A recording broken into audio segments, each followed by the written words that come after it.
Good evening.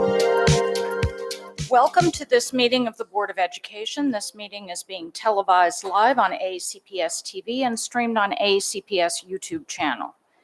General information and protocols for this meeting are posted on the sign by the doorway as you enter the room, so please make sure you read those if you have not already. You may have noticed that there is a prohibition against carrying things on sticks, flags, etc. So I would ask, I realize many people have brought them. This is a business meeting. Please no waving of them, no standing up with them. Thank you very much. So we will move on to the invocation. Please pause. O God, we pray to administer that which is just in all educational policies. Being ever mindful of your guidance, stir us to action with love, wisdom, and understanding. Please stand for the pledge.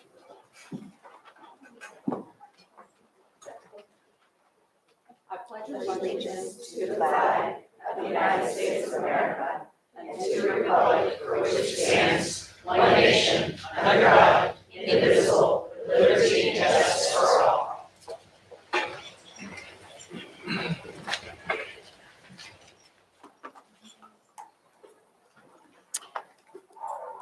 Thank you. That brings us to item 2.03, approval of the minutes. Do I have a motion? Motion to approve the minutes is written. Second. Do I have consensus? Thank you. Before I move to the next item, I neglected to mention this at the beginning. I do apologize for how late we are in starting. I know we have many people who were waiting here, students, and we simply had some matters that took our attention. So our apologies for the time that you had to sit here and wait for us. Now, that will move us to item 2.04, establish agenda order. Mr. Silkworth. Madam President, I move that the board take agenda item 6.09, ratification of the negotiated agreement between the Board of Education and the American Federation of State, County, and Municipal Employees, Local 1693, and hear that item out of order before item 6.01 on tonight's agenda. Second. I have a motion and a second. Do I have agreement? Okay, thank you. So now we need, Dr. Tobin, yes, I'm sorry, you have to now approve the agenda as amended. yes. So do I have a motion? Motion to approve the agenda as amended. Second. Do I have consensus? Thank you. All right. That now brings us to item 2.05, recognitions. Ms. Schulheim. Thank you. The Candace C.W. Antwine Military Service Award was established in 2021 to honor the military and civic service of our friend and former board member, Candace Antwine. She was a Navy veteran and a committed and passionate voice for military families and children in need throughout Anne Arundel County. Candace served our nation in active duty, reserve, and civil servant capacities. She was a member of the Board of Education of Anne Arundel County from 2018 until her unexpected death in 2021. The Candace C.W. Antwine Military Service Award is given each spring to AACPS students who have made a similar commitment by enlisting to serve in the United States military upon graduation. It assists awardees with initial expenses related to enlisting, including basic training supplies, and aims to remove financial barriers to military service. Tonight, we will award 3 deserving students who have enlisted to serve our country in the military after graduation. These students and the scores of others in the AACPS family who will serve via enlistment deserve the highest praise for this commitment to our nation. It's because of all who serve or have served that all of us continue to have the rights and freedoms we all enjoy. Each of our 3 remarkable students will receive $2,000 that will assist in the offsetting of costs associated with basic training. Please stand as your name is called and join me at the end in the well for a group photo. Our first recipient, Lindsay Bailey from Northeast High School.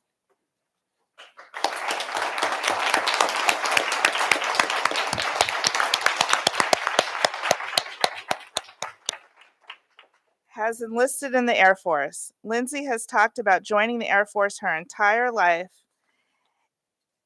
and is following through on her dreams on becoming an airman. Congratulations, Lindsay. And I'll be down there in a second.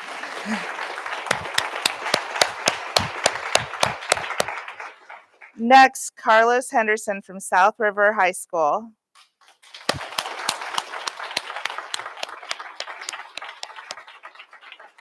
Has enlisted in the Navy. Following in the footsteps of his father, Carlos seeks to travel the world while helping to protect the freedoms all Americans hold dear. Congratulations, Carlos.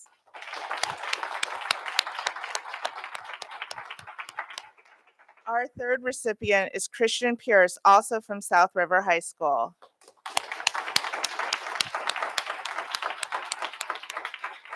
Who is enlisted in the Navy. Believing that joining the military is the most courageous thing a person can do, Christian looks forward to serving his country while growing as an individual. Congratulations, Christian.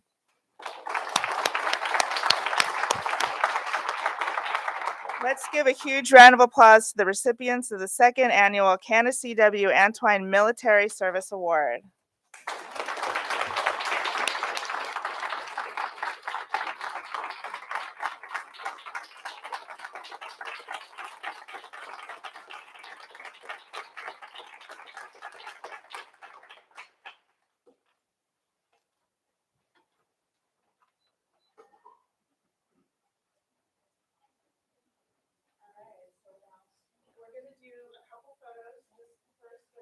Three of you and myself, and then we'll do a group photo afterwards. Yeah. Yeah.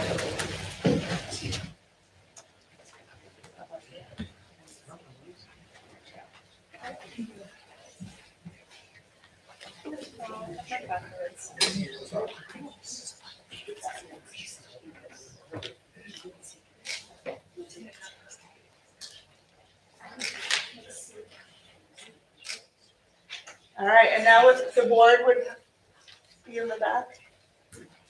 Rest of the board. Get a group photo with everyone.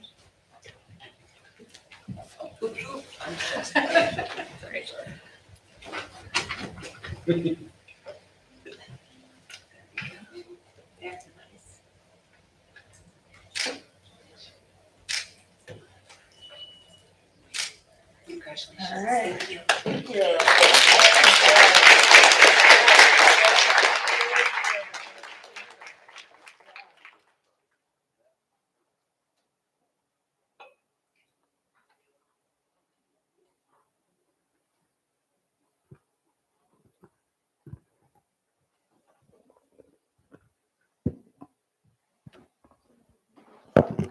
Ladies and gentlemen, there has been a request that all the flags in accordance with our policy be removed from the room. So if those of you who have flags, please put them outside because that is our requirement. That's on the rules. We don't have things on sticks. I asked that they be held, but there are members who are uncomfortable with that. So if you could please just make sure that they're put outside the boardroom, I would appreciate it.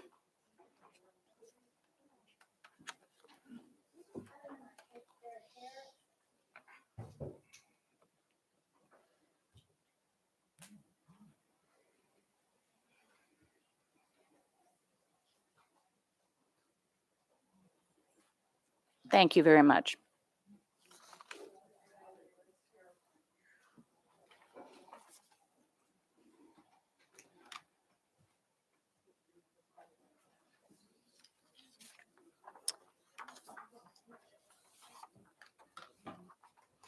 So we will now move on to section 3, public comments on agenda items. I would like to read the following statement. This is one of the opportunities that the board provides to hear the views and receive the advice of community members. The members of this board appreciate hearing from interested citizens. As appropriate, we will refer your concerns to the superintendent for follow-up by his staff. The board will hear public comment from up to 10 total speakers, a combination of virtual and in-person, per agenda item, excluding personnel items, reports, and recognitions during a single public comment section in the early portion of the meeting. The board will hear public comment from up to 10 total speakers on items not on the agenda, excluding any student-specific or personnel items, near the end of the meeting. The link to register to comment before the board opened at 3 p.m. on the Friday prior to this meeting. Registration closed at noon on the Monday prior to this meeting. Speakers may sign up for no more than 2 agenda items, but only once on any individual agenda item. For any item with more than 10 registered speakers, the board will employ a lottery process to select the speakers. Registrants who secure a slot to speak were notified by email at the email address they provided when they registered. All speakers will be allotted 2 minutes and must address the specifics of the agenda item for which they sign up. No speaker substitutions will be permitted. If your name is called and you are not present, we will move on to the next speaker. For anyone who was not selected to speak at today's meeting, you may email your comments to the board office at boardoffice@aacps.org. While we encourage public input on policies, programs, and practices within the purview of the board and the school system, this is not the proper forum to address specific student or employee matters or to comment on matters that do not relate to public education in Anne Arundel County. We encourage everyone to utilize existing dispute resolution processes as appropriate. I remind everyone that any inappropriate personnel remarks or other behavior that disrupts or interferes with the conduct of this meeting are out of order. Persons using language that is threatening or promotes violence against members of this body or Anne Arundel County Public School employees are subject to legal penalties. Persons who otherwise disrupt or disturb this meeting will not be allowed to continue their remarks and will be asked to leave the meeting. It is not the board's general practice to engage in question and answer session with speakers. For the record, please give your name before speaking. Handouts should be given to the board assistant. I ask that speakers observe the 2-minute clock. A yellow light will shine when you have 30 seconds remaining, and a tone will sound when your time has expired. Please conclude your remarks when you hear the tone. If you continue after your time has expired, the microphone will be turned off. It could also be turned off if a speaker addresses specific student or employee matters or is commenting on matters not related to public education in Anne Arundel County. Thank you. Okay, with that, I would like to call the following speakers who are speaking on item 6.02, policy revision, first reading, display of flags, code IS. Catherine Moore, Ms. India Oakes, Ms. Mary Dodoni, and Mr. Forrest Caskey.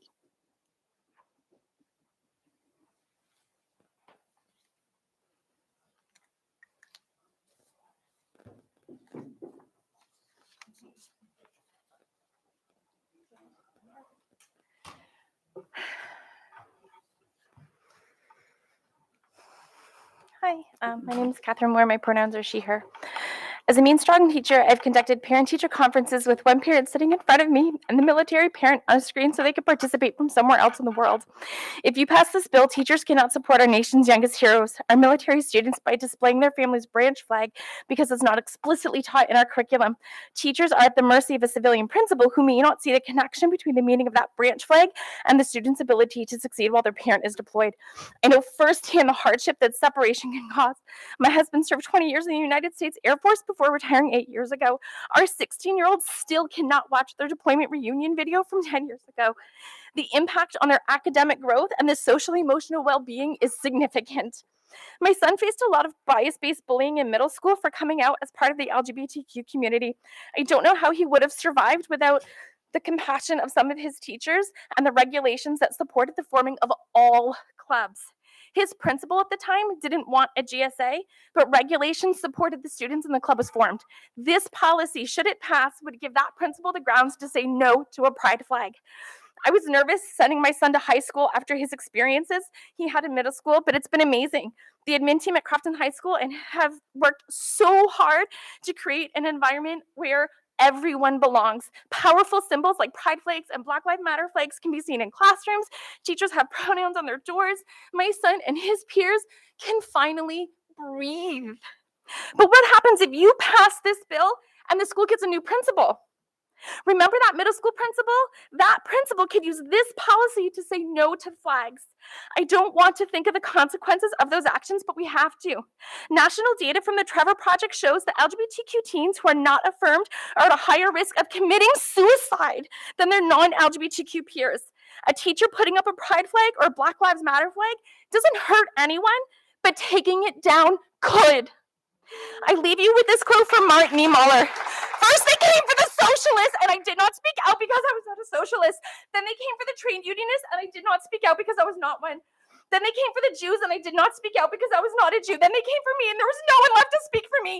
You must speak for our marginalized students.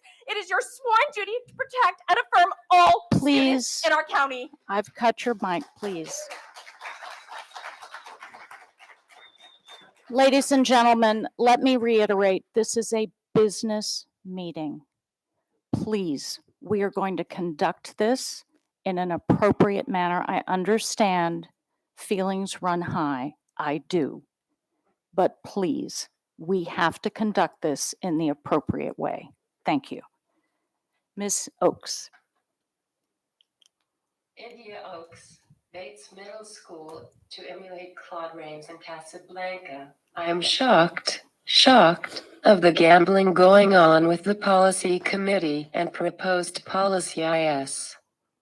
Given its underlying ability of banning certain flags feeding into the intersectionality of the systemic hatred of all who are oppressed and marginalized, this policy should have been rejected from the start. It is circumventing decades of case law protecting student freedom of expression and self-identity by censoring what AACPS is allowed to support.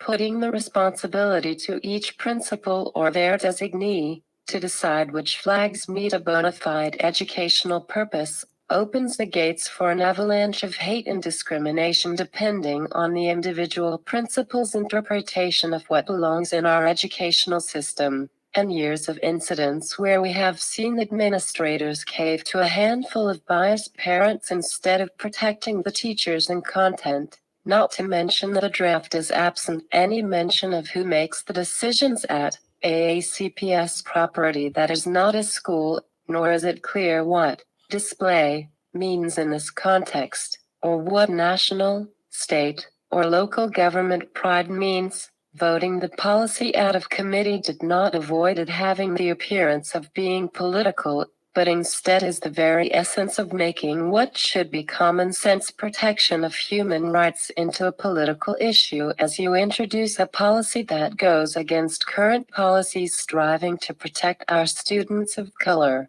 LGBTQIA students, refugees, Muslims, Jews, students with disabilities, and other marginalized students from hate and oppression. Do not allow this policy to pass in any shape or form. Thank you. Ms. Dodoni. Good evening.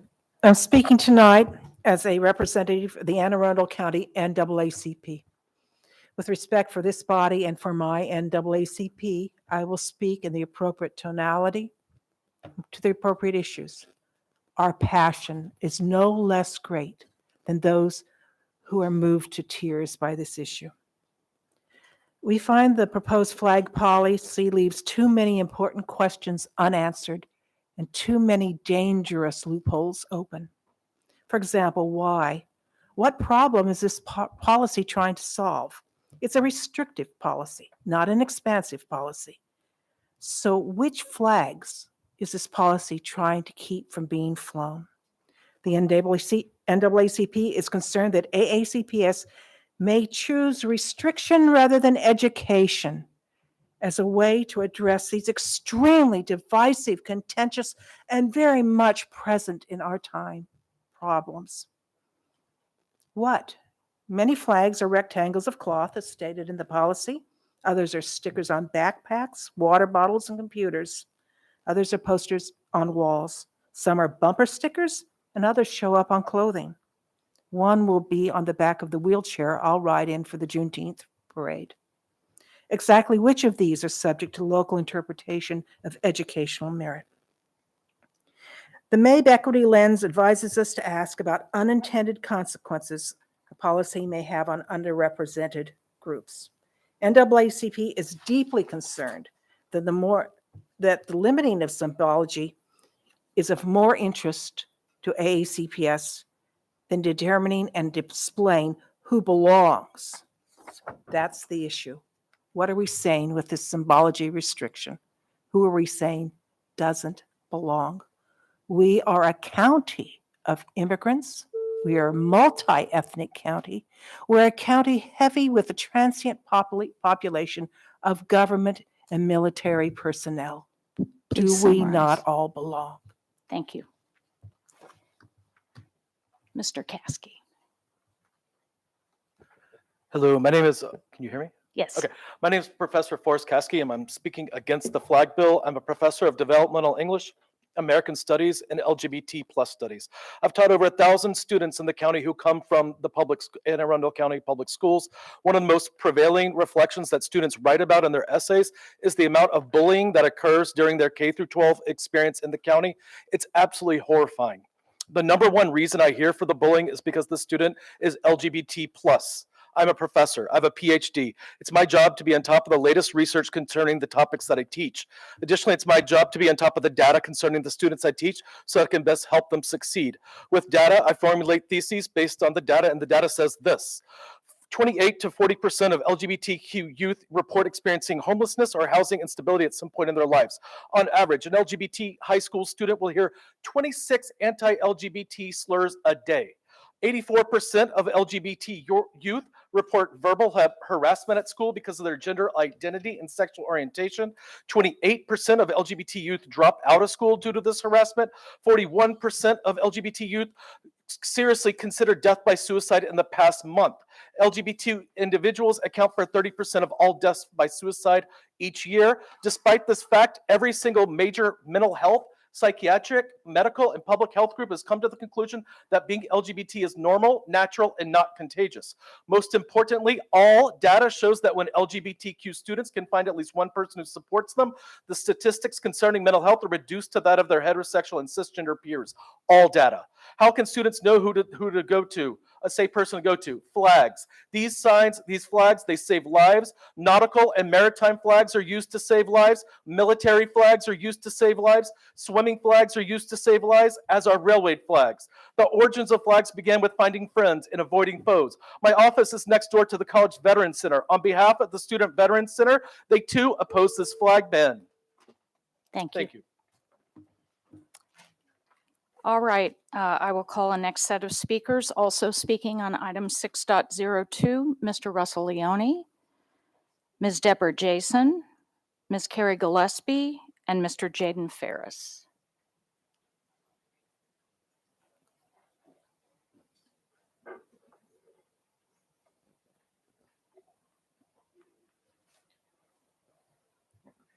Good evening, President Tobin, Vice President Silkworth, members of the board, and Dr. Bedell. I'm Russell Leone, a fifth grade teacher at Crofton Elementary School. Tonight, I'm speaking against the proposed policy IS display of flags. Anne Arundel County has made great strides in addressing equity and fostering safe spaces for our students and staff. I encourage you to carefully consider the possible consequences of this policy to this work. AACPS has promoted and supported our educators to build community in our classrooms.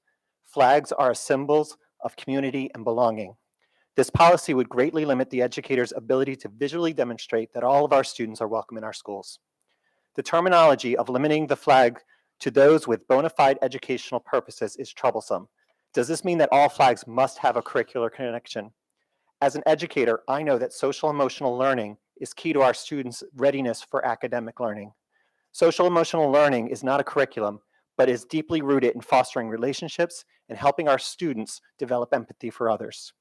This is a mindset that must be present in all moments of our day. Displaying flags that are meaningful to who our students are is one way to support social emotional learning. Consider a colleague of mine who has spent years collecting flags from around the country and the world for his classroom. When his students from various places are in his classroom, the flags of those students' origins become more prominently displayed for that year. This is a way his students know that he has taken time to learn about them and respect who they are. This policy will communicate to our marginalized groups that they aren't fully welcome in our schools. Black Lives Matter and Pride flags let our students know that we see them, we value them, and that even if we aren't ourselves part of their community, we respect them and we are a safe place and a safe person for them. Displaying these and other flags literally opens doors for our students to initiate conversations when they are ready with educators that they can trust. Please vote against this policy and allow our educators the ability to create safe spaces for our students. Thank you. Thank you. Ms. Jason. Hi. Please vote against the policy regarding the display of flags. You've received my written testimony about what Black, Brown, and LGBTQ+ students have been experiencing in Pasadena. Today, I'd like to remind you of the Safe and Inclusive Environments policy that the County Board of Education passed in 2021. That policy shows that the board recognized problems that LGBTQ+ students face in schools, including this statement from the policy. Students who experience discrimination or harassment based on their sex, sexual orientation, gender identity, or gender expression are at a significant risk of a range of health, safety, and educational problems. The prevention of such discrimination and harassment requires a concerted effort to support a whole school-based bias prevention and intervention program that involves all stakeholders in the school community. I'd also like to remind you of the resolution supporting social justice by stating that Black Lives Matter that passed in 2020. The Board of Education also voted to rename a middle school in Pasadena that had been named for a segregationist, even though some outspoken community members wanted to keep the name of the bigot. And the Board of Education has also addressed racist occurrences in schools in the past, such as the petition at Arundel High School. Flags that state that Black Lives Matter should be welcome in classrooms as part of the recognition of and response to racial bias. The numerous instances of racist speech, imagery, and vandalism in the county schools illustrate the need for flags that indicate a safe space and teacher for targeted students to turn. For the safety of the students, please vote against this policy regarding the display of flags. And you can see right here how many educators agree and how many community members agree as well. Thank you. Ms. Gillespie.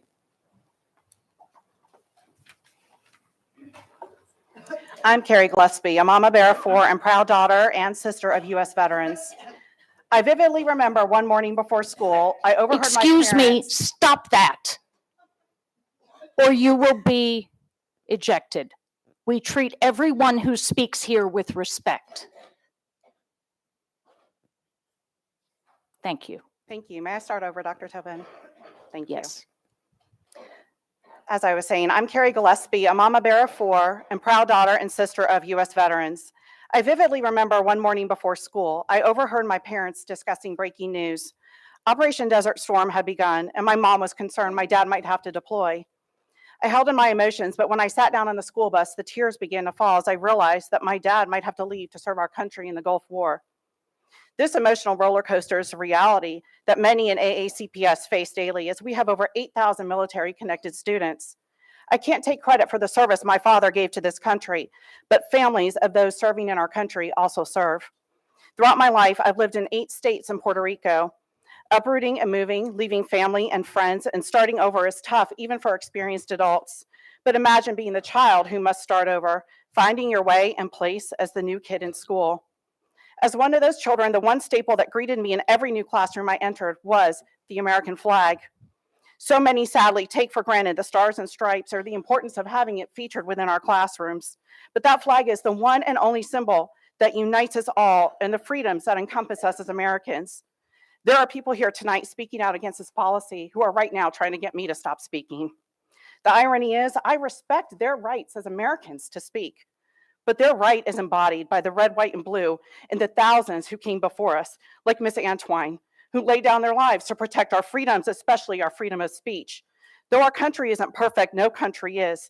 We're learning from our past mistakes and working to overcome them. And we're the one country that thousands still flock to every year in search of a better life, the American way of life, and yearning for the freedoms that that flag embodies for all of us. The reality is some AACPS students might be left with nothing but a flag that was draped over the coffin of their loved one, folded neatly and handed to them with white gloves.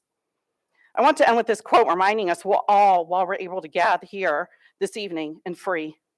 All gave some gave all. Some stood through for the red, white, and blue, and some had to fall. And if you ever think of me, think of all your liberties and recall, some gave all. Thank you. Thank you. I wish I had a cough drop. Mr. Ferris.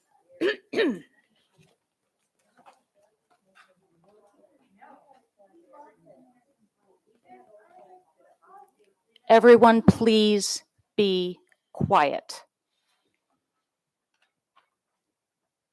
Am I ready? Good evening. For the record, Jaden Ferris. I'm representing Annapolis Pride tonight. Across the country, there's been a strategic attack on our democracy. This proposal is part of that attack on our democracy. Like this board does often, you are seeking to create a problem where there is none. As written, the draft policy states that the display of flags shall be limited to government flags or those with a quote-unquote bona fide educational purpose. This could be interpreted to mean that Pride and Black Lives Matter flags, which are not government flags, cannot be flown in schools unless they are being used for an educational purpose. Pride and Black Lives Matter flags are an important part of our history. They should be celebrated, not censored. They also serve as a visual representation of a safe space for LGBTQIA+ youth and students of color. For these students, school can be a place of intense fear and anxiety. The display of these messages can send a message to these students that they are welcome and accepted and that they matter. According to the Trevor Project, nearly half of all LGBTQIA+ youth have seriously considered attempting suicide in the past year. The same study found that LGBTQIA+ youth who found their school to be affirming reported lower rates of attempting suicide. Symbols like the pride flag save lives. The motto of AACPS is elevating all students, eliminating all gaps. This policy would do the opposite. It would create a gap between those who feel a sense of belonging and those who don't. It seeks to eliminate visual symbols that are affirming and inclusive. Let's be frank. Some on this board have lost their focus. It is clear that some are more interested in appeasing hate groups like Moms for Liberty than providing a safe and inclusive Please school do environment. not Let's continue the call elevate. out. I will cut off your mic. As I said, we are not here to call other people names. Please. Let's continue to elevate all students by rejecting this divisive policy and maintaining our right to publicly show recognition for all students. Thank you. Thank you. So now I would like to call Adrian Eckert, speaking on policy revision, first reading student organizations, code JCL.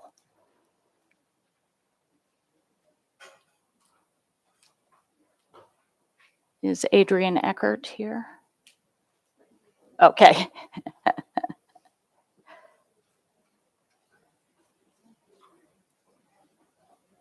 All right.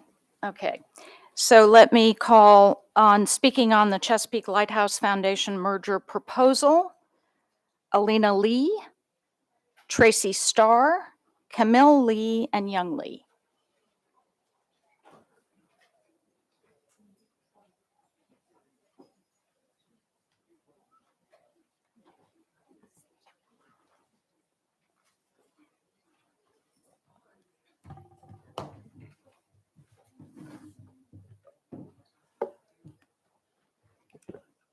Good evening. Good evening, Dr. Tobin, VP Silkworth, Superintendent Bedell, and esteemed members of the board. Excuse hear me. What is that? Okay. Okay. I'm sorry. Start again. I'll just say good evening. Thank you. For the record, my name is Alina Lee. I'm here with my husband, Young, and our daughter, Camille. We do have 3 daughters, all of whom were accepted via lottery to Chesapeake Science Point Elementary School and will be starting there this fall. I'm here to advocate tonight for the board's approval of the Chesapeake Lighthouse Foundation's proposed merger for the new CSP Elementary School charter with the CSP Middle and High School. This merger will guarantee continuity in education for the CSP Elementary School students, an assurance I know that we can all agree will ease anxiety and support our kids during these very critical years, especially as they transition to the already very difficult middle school years. More importantly, I'm here as an example and support for our daughter, who's going to talk in a few minutes, because she wanted to be here to provide her own comments, because her future education is so important to her. I want to take an opportunity to thank you. Thank the Superintendent Bedell, the AACPS team, Chesapeake Lighthouse Foundation staff, and the Chesapeake Science Point staff for their efforts to get us to this point. I thank all of you on the board for recognizing how impactful your decision is going to be and for the weight and care that you're putting into this decision. Young and I made the difficult decision with their input to pull our kids from this current school that they love. We have a rising 5th grader who has spent the past 5 years developing friendships at the school. As I said, she loves it. She's going to enter her elementary school career in an entirely new setting. We're doing this because we are so very focused on STEM and the CSP philosophy. Others' families made the same tough choice. The incoming CSP 5th graders will be most negatively impacted if this merger isn't approved. They will need to enter another lottery just months after they start in a completely new school. Then they're going to have to spend the rest of the school year knowing that they, or about 65% of their friends, won't be lucky enough to win the lottery a second time. This anxiety and uncertainty will be our daughter's reality in the fall, plus eventually for our other 2 daughters and every single future 5th grader at CSP Elementary School, unless the board approves this merger. Do I have a couple more seconds since I was interrupted? Thank you so much. I appreciate how much time and energy goes into negotiating these types of solutions. I believe the current proposal is a great collaborative effort, and it has achievable goals that will give all students the opportunity and the stability that they need to progress naturally from elementary school to middle and high school. The new proposed expansion growth plan will also provide new opportunities for non-CSP students to gain a seat in the middle and high school, which should help to bake more pie and find solutions to the access and equity concerns that have been raised.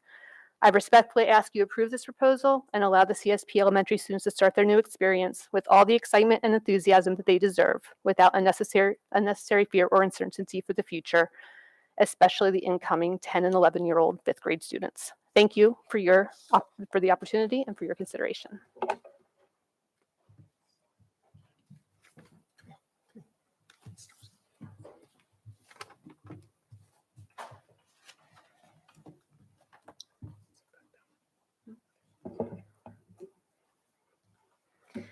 Hi, thank you all for your time tonight, and thank you for hearing us out. I too, myself, I'm Tracy Starr. I have a rising 5th grader who is also going to be coming into the elementary school in the fall. I'd just like to talk to you a little bit about why I made that choice also, like my friend here, to do that. My son currently attends an elementary school where he is completely bored out of his mind. And needs extra stimulation and learning opportunities that will match his current educational needs. I believe that he will find that at Chesapeake Elementary. So my husband and I made that decision to pull him from his current education and put him into this school. What we would like to do is ask each of you to consider the aspect of continuity and the importance of that continuity of learning and the different learning plan that is in place at the elementary school versus learning plans that are in place in other elementary schools that are not a part of this charter. What I fear it might do to my son and to other children in the school is that it might pull them out of their comfort areas. It might also disrupt any kind of learning that they might have gotten in lower grades to move into higher grades and be able to finish off what they are currently learning. What I would like also to mention is that one of the other things that we considered is the great diversity that the school offers, not only in its student body, but also in its breadth of programs and initiatives that it's going to take with each of its students. I believe that Chesapeake, just throughout up to high school, will offer that to my son and to many others if we allow this merger to happen.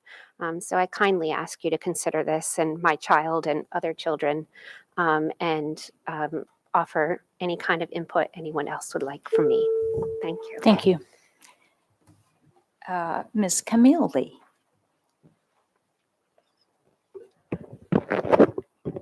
Hello, Board of Education members. My name is Camille Lee. I'm a rising 5th grader and will start the new Chesapeake Science Point Elementary School in August. I'm super excited for this new school. The opportunities, the curriculum, and diversity all make me really, really interested. But knowing that I might not be able to go to the middle and high school makes it less exciting. Since I'm a rising 5th grader, I will only get 1 year at the elementary school. Starting this school means so much to me. It would be devastating to know that I might not get into 6th grade Chesapeake Science Point. It will be very interesting to meet new people from other backgrounds and cultures, and if I met someone that was really great and fun, the possibility that they or I might not be able to get into 6th grade together at Chesapeake Science Point is scary, and it would be really hard knowing that I might only have 1 year with them and then lose touch. It would be even scarier to start middle school without any friends by my side. Also, the inclusivity of this school is super important to me, especially because I am an Asian American. The fact that so many ethnicities and cultures are going to be a part of our school community is super cool and important to me. Most other schools might not have so much diversity, and that is one more thing that makes this school special and unique. Another reason this opportunity means so much to me is because of the STEM focus. I love being challenged. I have always loved STEM, and this school has so many amazing opportunities. These opportunities and this amazing focus might not be a possibility if I don't get into the middle and high school. Thank you for all you do and for listening. I hope you will take my opinion into consideration. I may just be a kid, but I have opinions on matters, big ideas, big dreams, and want to change the world for the better. Thank you again. Thank you very much. And we appreciate your coming here tonight. Mr. Youngley.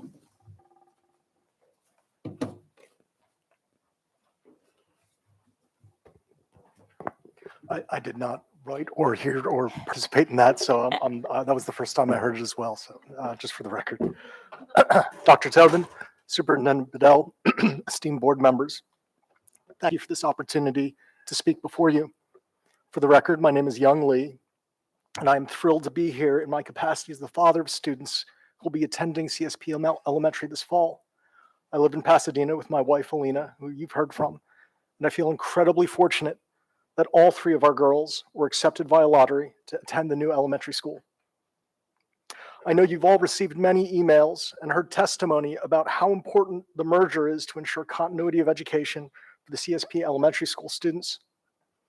I'm here tonight to try to offer an additional perspective in hopes it further illustrates how, if approved, this merger will continue to support the success and access of students across this county who are interested in and excited about STEM, while at the same time ensuring that the children who are accepted into the CSP Elementary School and the families who made that hard choice to leave their home schools can be guaranteed the security and peace of mind in knowing that their children will have a seat inside of the CSP middle and high schools, and that they can continue to thrive in the STEM environment that they are also passionate about. For additional background, I'm a first-generation Korean American who came to the US when I was 3 months old. My parents came to the US from Korea to provide a better life for me and my sisters. We arrived with nothing. My parents only knew a handful of English words. Growing up, we lived in some of the toughest neighborhoods in and around Philadelphia.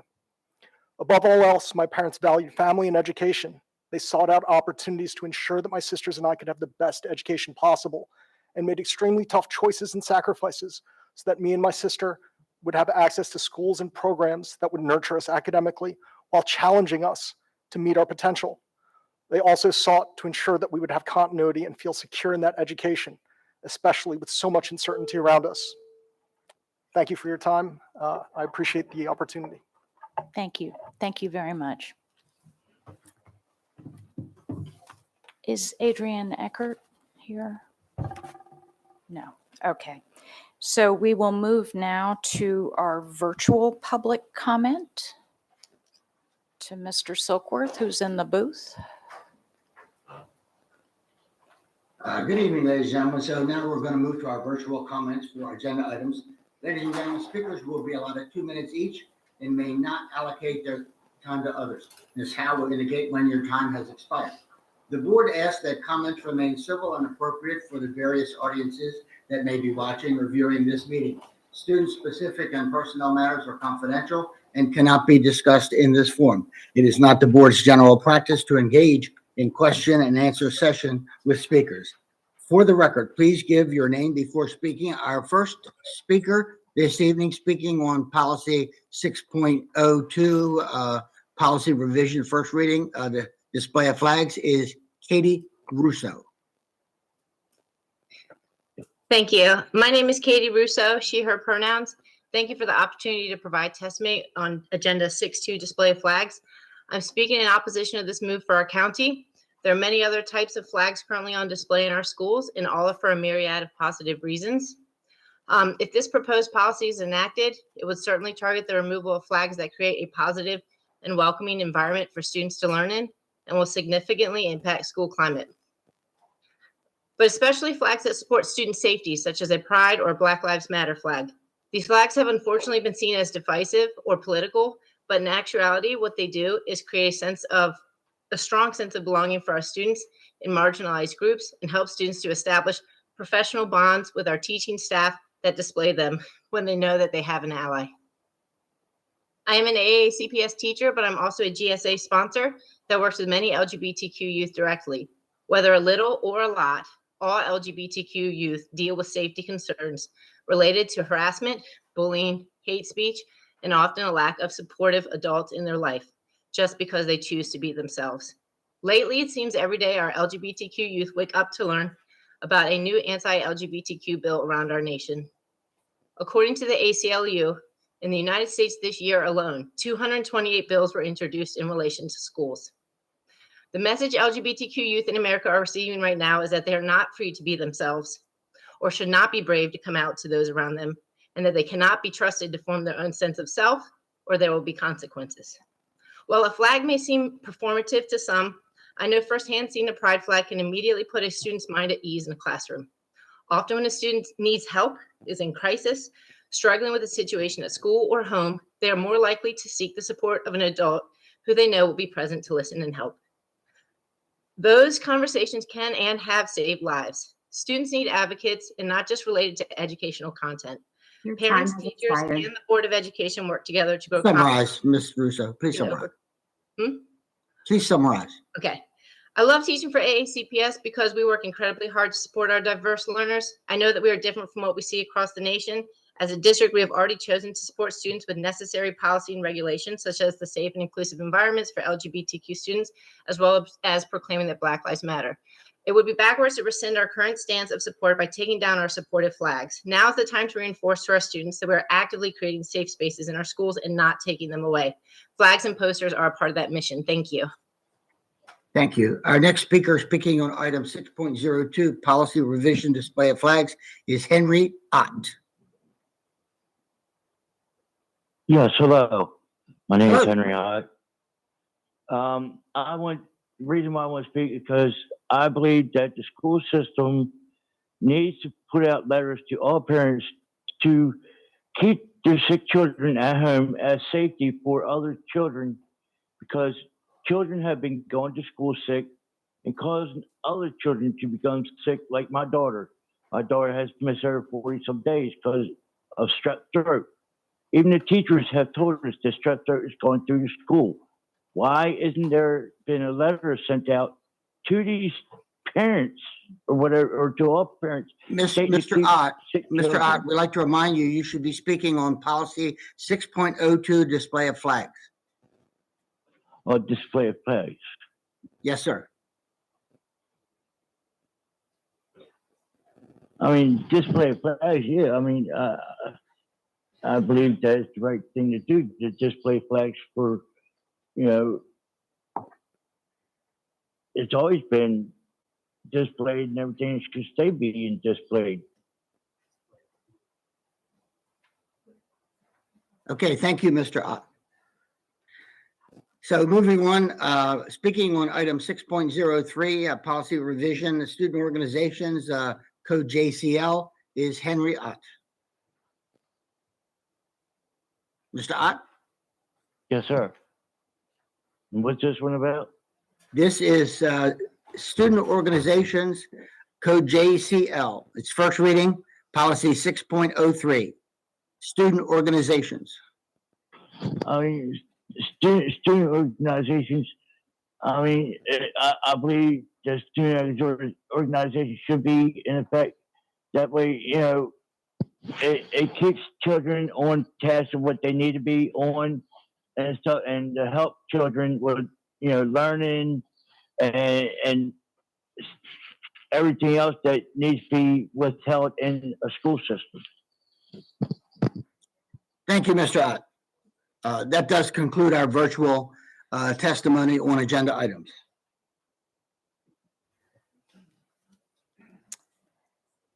Thank you. So that concludes our public comment on agenda items, which brings us to section 4, reports, and item 4.01, the CRASC report. Ms. Fidel.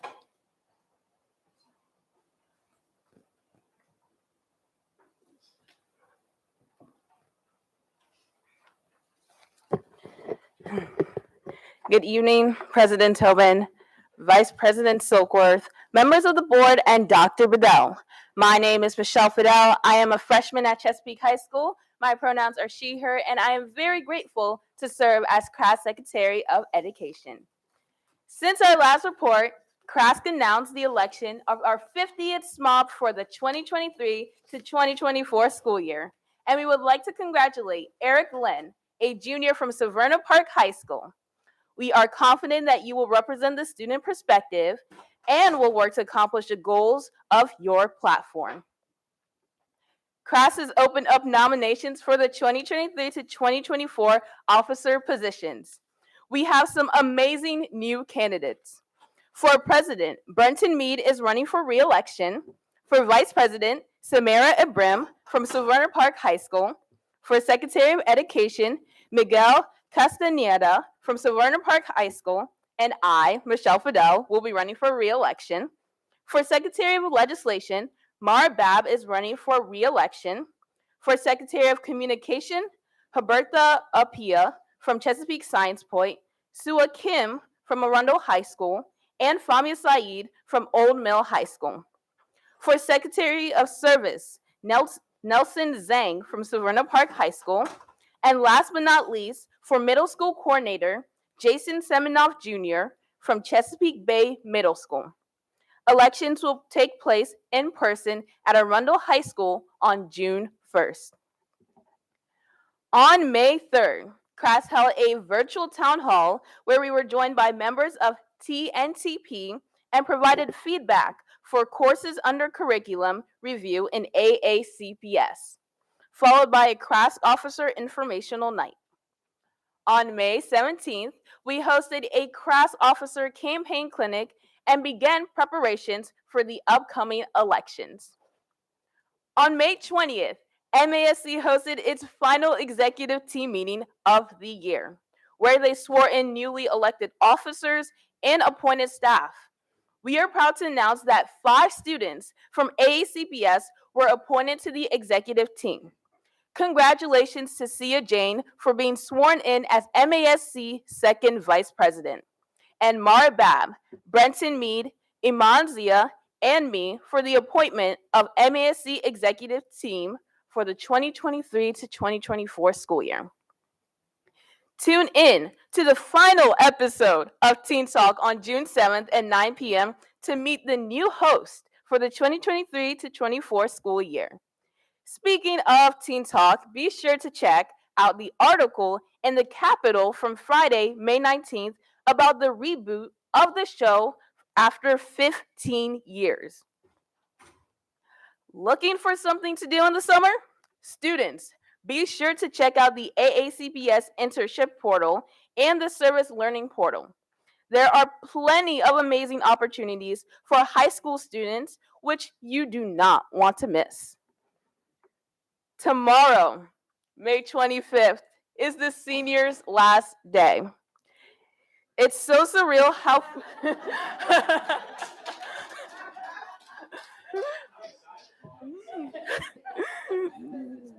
nice dance move, Zach. Nice.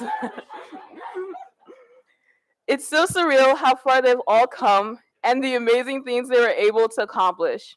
Class of 2023, this was your year and you owned it. And as you walk across the stage at graduation and take those next steps in life that are so special, CRASC wishes you the best of luck in your future endeavors and hope you cherish the memories that you created here in AACPS. Yeah, good luck to seniors.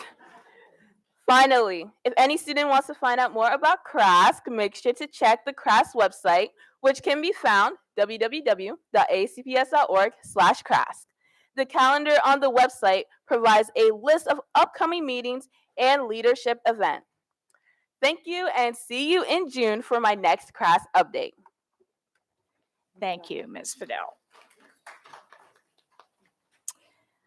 All right, that brings us to item 4.02, the CAC report. Ms. Howard.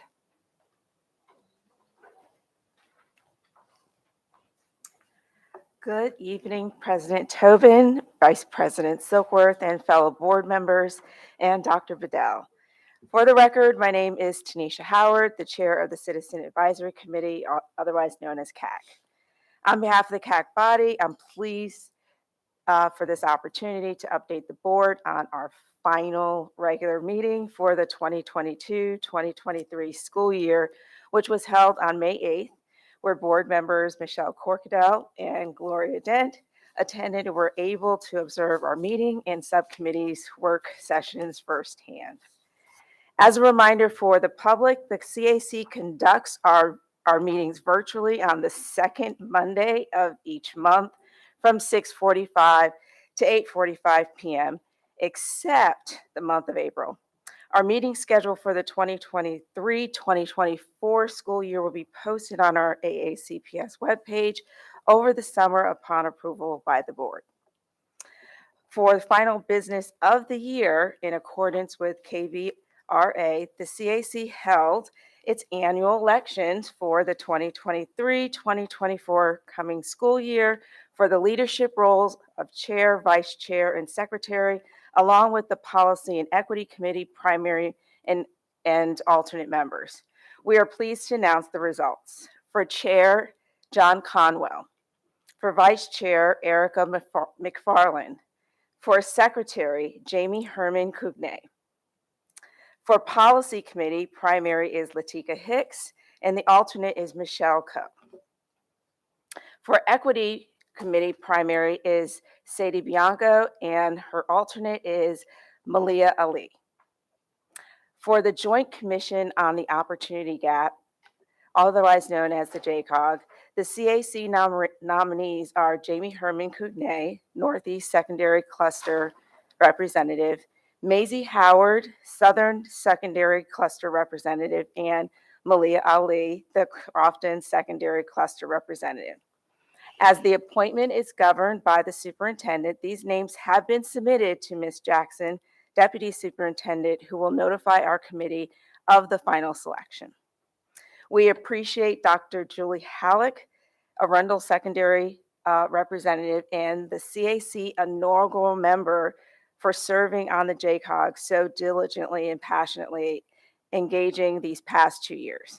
However, her term ends on June 30th. We would like to acknowledge the JCOG with the JCOG parting comments of Dr. Halleck publicly here. You have been a wonderful asset for the JCOG.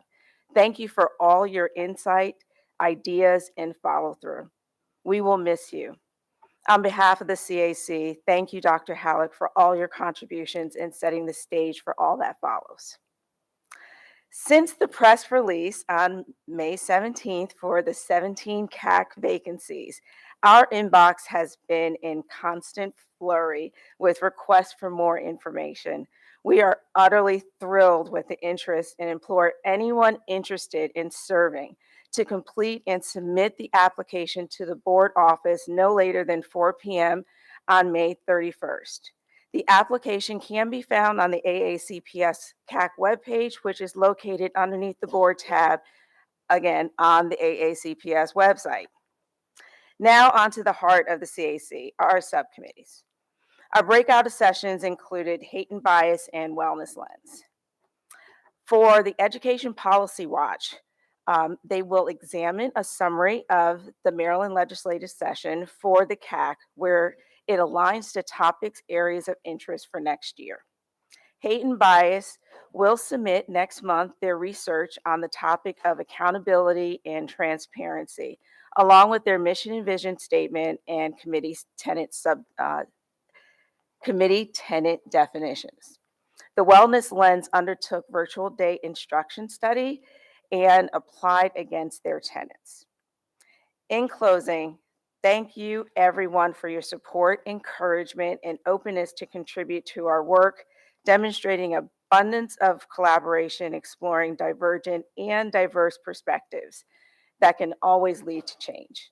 It has been my honor and privilege to have served and experienced firsthand the work of all the volunteers who have dedicated their time and energy in delivering positive outcomes, meeting the CAC purpose, and supporting challenges faced by the AACPS Board of Education. While the 2022-2023 school year has come to an end for our committee, the board and community should know our group, steeped in a system that has been transformed, honed, and polished over the past 4 years, is truly poised to continue for success and high impact engagements into the future with our talented, professional, and dedicated members. May everyone have a safe Memorial Day, and we'll see you next month.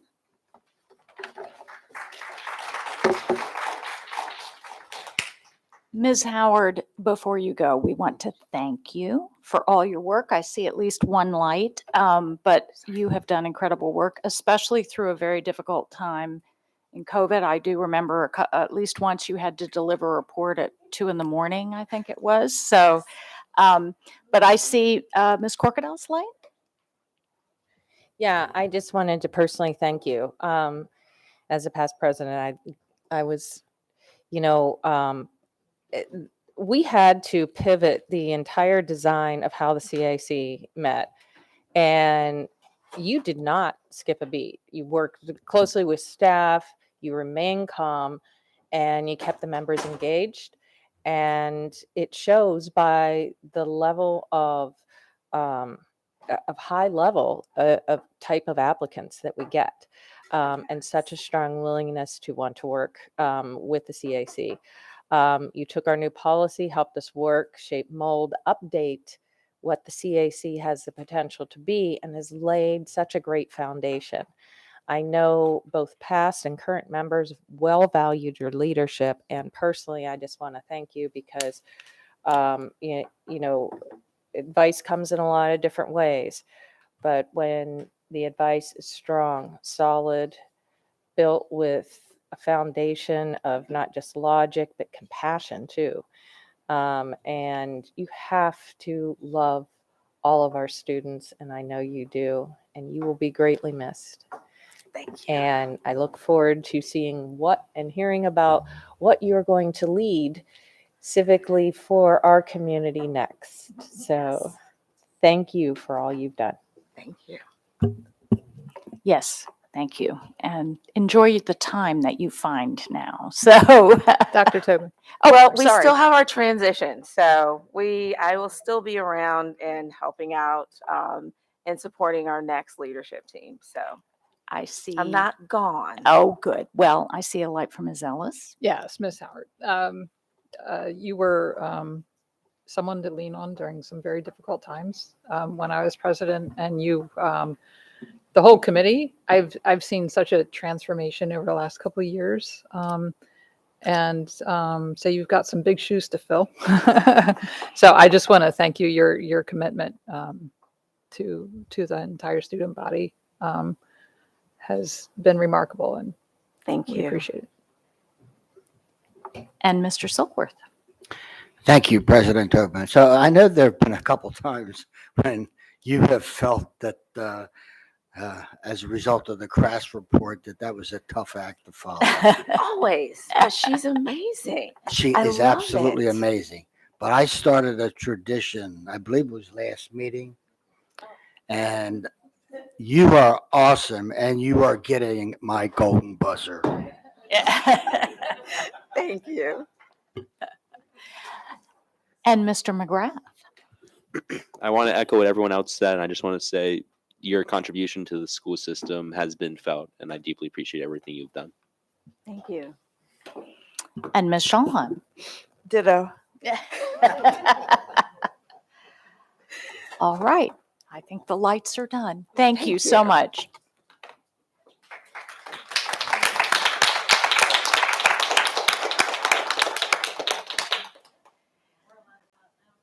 All right. So that goes to item 4.03, the CCAC report.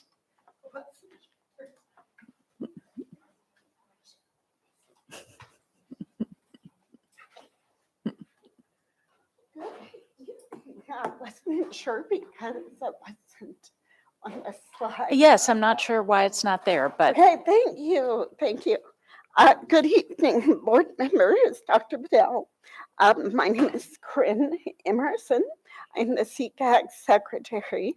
I am standing in this evening for Kathy Renfro, our CCAG chair, who is out of town in family business. Thank you for the opportunity to present the annual report for the Anne Arundel County Special Education Citizens Advisory Committee. State and federal law require that Maryland school districts establish an advisory committee to advise our special education directors on the needs of students with disabilities and to assist our directors in seeking input from parents, families, educators, administrators, and community partners on issues related to special education. Our goal is to help facilitate positive change in special education in Anne Arundel County. You'll have to excuse me, I'm nervous about public speaking. Makes my voice raise. Our members serve on many different groups that serve the interests of special education, including the Citizens Advisory Committee, the Wellness Council, Blueprint Implementation Plan, a monitoring team, and the Maryland Down Syndrome Advocacy Coalition. Our committee would like to recognize the leadership of our AACPS Department of Special Education co-directors Diane McGowan and Sonia McElroy for their exceptional leadership this year. We'd also like to thank everyone who presented at our CCAC meetings this year, including Superintendent Dr. Bedell, Dr. Carol Quirk of MCIE, Dr. Maritza Braxton, Jennifer Brown, Jackie Schrader, Tiffany Stewart, Klein, Lori Gain, Corinne Cranth, Krista Sweats, Cheryl Lee Hamlin, and Jean Raymond. We would also like to thank all the AACPS staff providing special education services in our schools, including our special education teachers, related service providers, school psychologists, teaching assistants, and temporary support assistants. Sorry, that's been long. We would also like to thank all the parents, staff, and board members who attended our meetings this year. This year, we have continued to make modifications to our meeting format to allow maximum flexibility for working families and widen our participation. The CCAG committee continues to use a hybrid meeting format to conduct meetings. Recordings and presentation materials of past meetings are posted on our CCAG website to allow families to review asynchronously. In addition, this year we've made strides to expand access to our meetings to Spanish-speaking families. We have published our website and meeting notices in English and Spanish and have provided Spanish language interpretation at our meetings. For the first time since 2009, we were able to host in person our annual special education resource fair at Savannah Park Middle School. Several departments from AACPS hosted tables and provided information, answered questions for families, including the Birth to 5 office, the specially designed instruction offices of compliance, Partners for Success, Secondary Transition, the Office of Special Services, Vision and Hearing. Sorry. In addition, we had tables provided by community partners, including the Cisco Center, Pathfinders for Autism, the Maryland Coalition of Families, ARC of Central Maryland, MANSEF, and Parents Place of Maryland. We would also like to thank the anonymous AACPS staffer who stepped up to provide Spanish language interpretation for families at her resource fair when the interpreter did not arrive. One of the signature initiatives of CCAG this year was improving opportunities for inclusion for students with disabilities in the Anne Arundel County Public Schools. In December, our CCAG hosted Dr. Carol Quirk of the Maryland Coalition for inclusive education to speak on involving trends in inclusion. We would like to thank the 3 board members that joined us for that presentation, Dr. Joanna Tooman, Robert Silkworth, and Dana Schallheim. Dr. Quirk spoke of the importance of providing opportunities for meaningful participation and a sense of belonging for students with disabilities in our schools. Dr. Quirk shared state data that showed that Anne Arundel County is currently 19th in the state, with only 73% of students with disabilities being provided special education services 80% or more of the time in general education. Dr. Quirk then laid out strategic initiatives for our school system that our school system could take to improve our performance. In response to our discussion with MCIE, in January, the Birth to 5 director, Sonny McElroy, announced an initiative to convert 4 of her half-day early childhood intervention classrooms to full-day co-taught pre-K. The proposed expansion to our continuum of services would provide the opportunity for more students with disabilities to achieve kindergarten readiness in an inclusive educational setting. Also, in January, the Elementary Reading Office announced its ESSER-funded early intervention program for reading. This program provides critical early interventions in reading for students in kindergarten through 3rd grade. Furthermore, this program will provide training for teachers and teaching assistants in Orton, Gillingham, and Wilson reading programs. We applaud the board's support for early childhood literacy and encourage you to bring all possible resources to bear to continue this important work. In January, Superintendent Bedell spoke about the importance of building a culture of inclusion for students with disabilities in the Anne Arundel County Public Schools after a horrific bullying incident at Severna Park High School. Our membership was greatly moved by the incident and wishes to see meaningful improvements to build a truly inclusive culture for students with disabilities in Anne Arundel County Public Schools. The Federal Individual with Disabilities Education Act requires school systems to implement a continuum of services from general education to self-contained classrooms to non-public placement. The evidence indicates the outcomes for students with disabilities are significantly improved when special education services are provided in the general education classroom.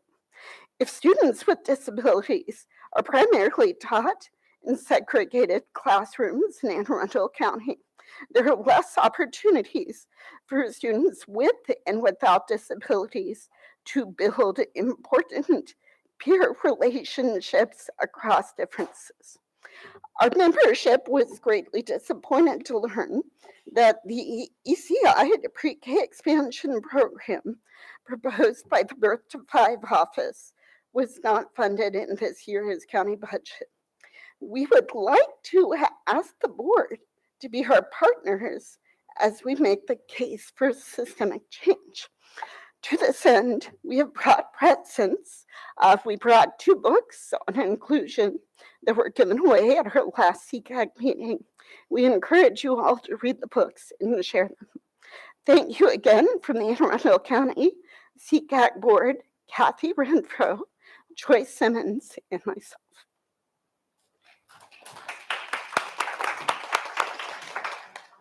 Ms. Emerson, if you just give them to Ms. Howell.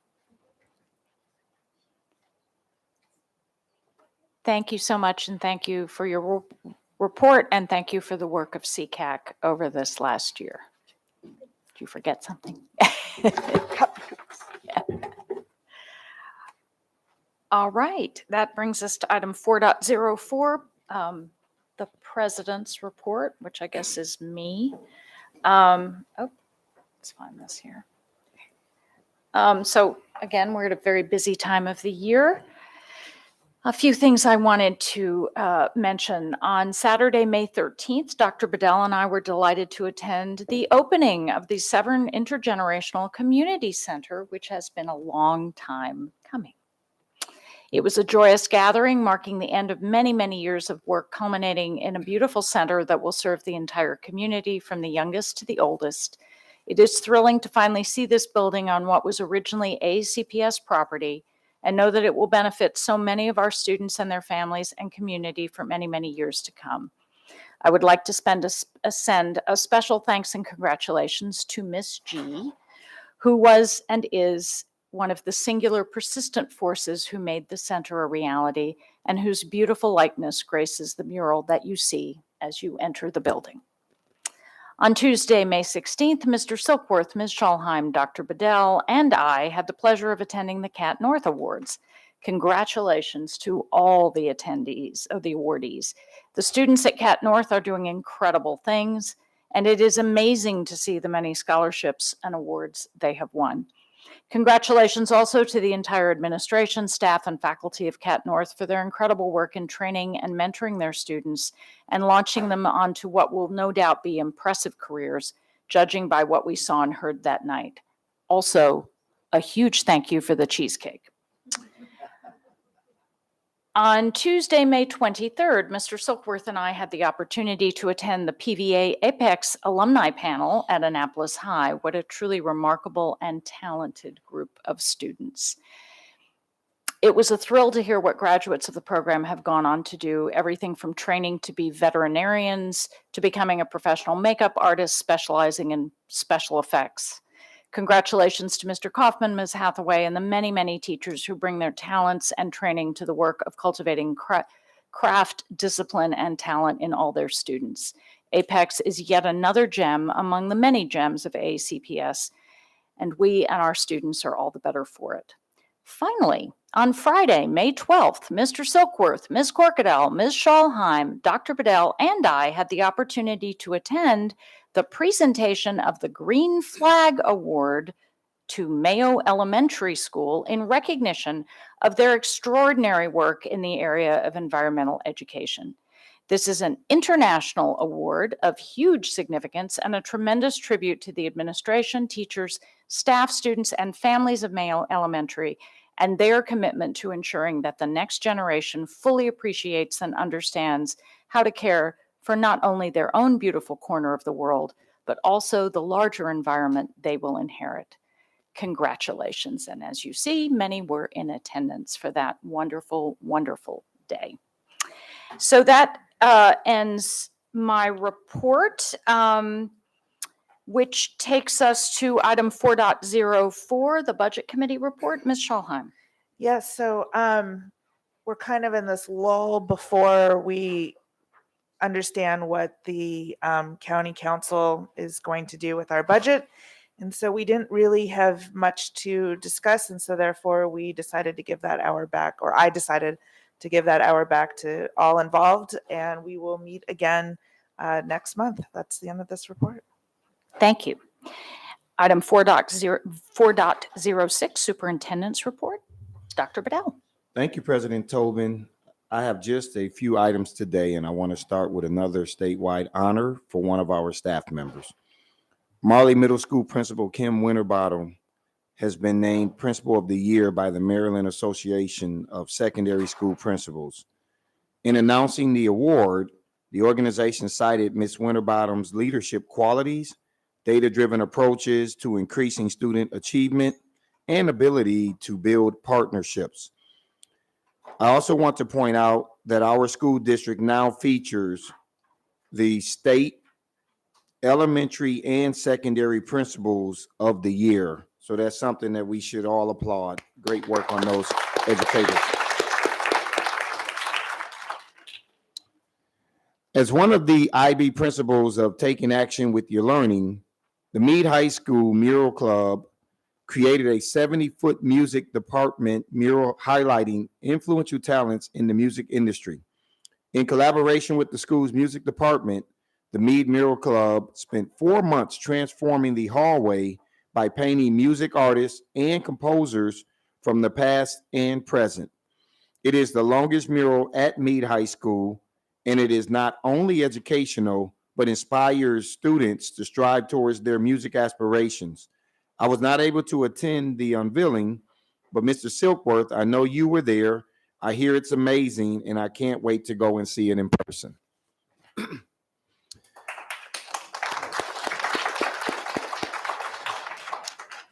I am pleased to tell you that the Maryland State Department of Education has recommended approval of our blueprint plan and has sent it forward to the Accountability and Implementation Board for review.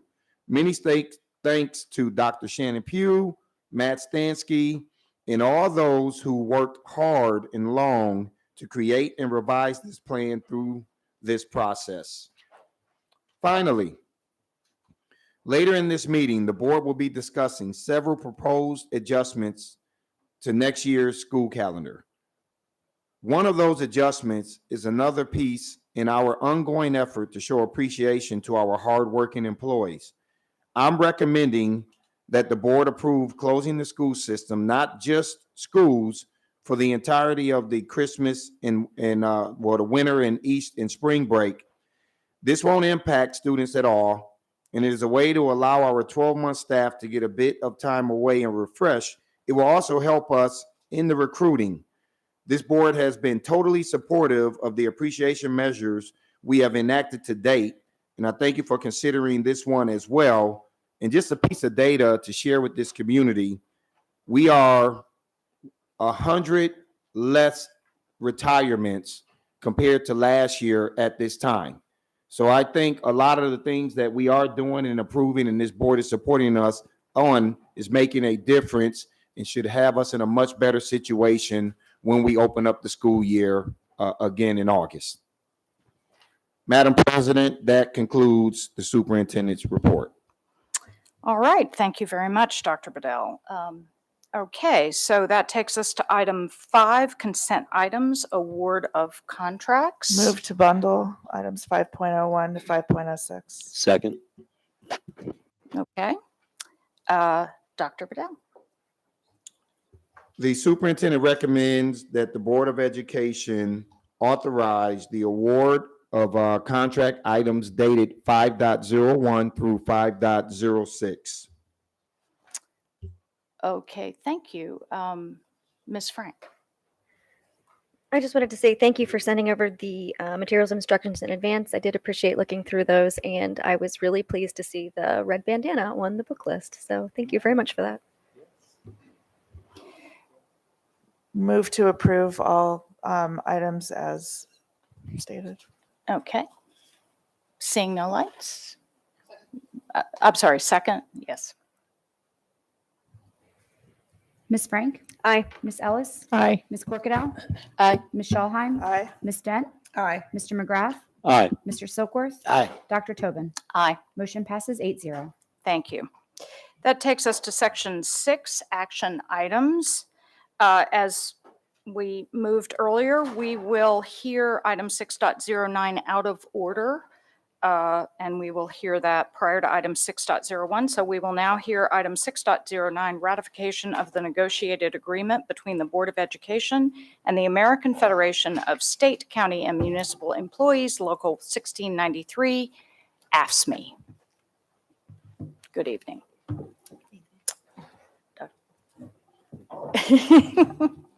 I'm sorry because that order threw me off. And Yeah, I just felt sorry. like, all right. The superintendent recommends approval of the tentative agreement between the Board of Education and the American Federation of State, County, and Municipal Employees, Local 1693.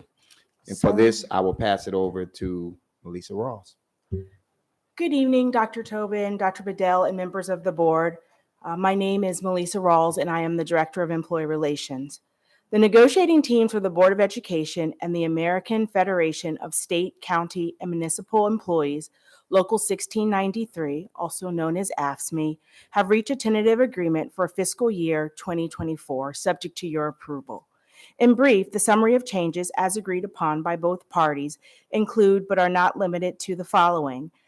All Unit 3 employees will receive a 6% COLA. A step increase will be provided to eligible Unit 3 employees, and the salary scale will be adjusted to eliminate grades 1 through 4. And beginning in FY24, the salary scale will begin with grade 5. The 4-day work week will occur from June 28th, 2023 through August 8th, 2023. The negotiating teams diligently work to reach an agreement that serves the best interest of Anne Arundel County Public Schools, Unit 3 employees, students, and also supports their commitment to this community. I would like to thank Delania Akindoyo, who is the AFSCME president, and Moriel Hayes, who is the state representative, for their dedicated efforts during FY24 negotiations. On May 13th, 2023, AFSCME ratified this agreement, and I respectfully request your approval and ratification of the noted summary of changes. So moved. Second. Okay, I see no lights. Ms. Howell? Ms. Frank? Aye. Ms. Ellis? Aye. Ms. Corkadell? Aye. Ms. Schallheim? Aye. Ms. Dent? Mr. McGrath? Aye. Mr. Silkworth? Aye. Dr. Tobin? Aye. Motion passes 8-0. Yes, Ms. Rawls? Ms. Akindoyo Oh, also yes. wanted to have a moment to speak. Good evening. My name is Delania Akindoyo. I am the newly elected president of AFSCME Local 1693. Tonight, I'm here to speak on behalf of AACPS Unit 3 employees, which includes the maintenance, operations, transportation, F&S, and logistics staff. Unit 3 employees would like to say thank you to Dr. Tobin, Mr. Silkworth, Board of Education members, and Dr. Bedell for your support in completing a successful fiscal year 24 negotiations. We are pleased with this year's contract and know that this agreement shows Unit 3 employees that they are appreciated for their hard work and important contributions to Anne Arundel County Public Schools. We appreciate the long-standing collaborative relationships between AFSCME and the board and look forward to working with you in the future to continue our partnerships and supporting the students, staff, and Anne Arundel County community. While there has been great progress in gaining at least a $15 starting wage for Unit 3 employees, AFSCME would like to continue to work together to make significant improvements in employee salaries. A great majority of Unit 3 employees work at AACPS. However, they cannot afford to live in Anne Arundel County. Or the few that can afford to live in our county are working multiple jobs to provide for themselves and their families. An ongoing AFSCME priority is to work with the board to increase compensation and provide a livable wage for Unit 3 employees within the near future. We are hopeful that the board shares the same goal. In closing, on behalf of Unit 3 employees, the AFSCME Local 1693 Executive Board looks forward to working with the Board of Education to continue a positive progression and advancement of Unit 3 employees, and we thank you again for the progress that has been made so far. Thank you. Thank you very much. Thank you, Ms. Rawls.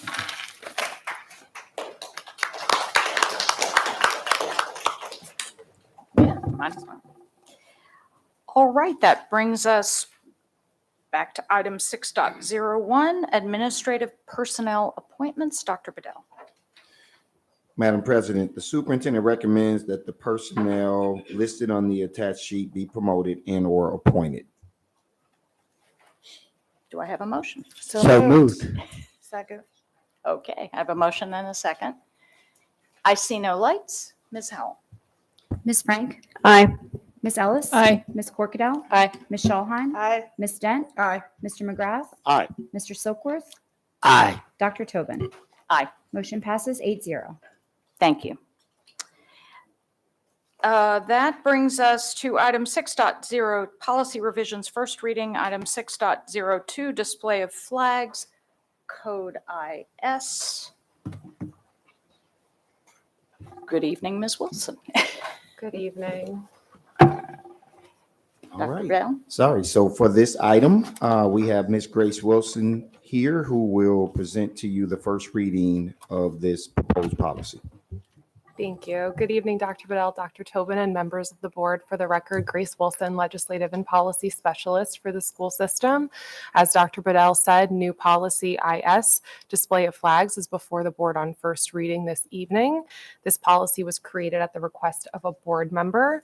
The purpose of the policy is to provide for the display of flags on Board of Education property and in Anne Arundel County Public Schools facilities, including the display of flags for educational purposes.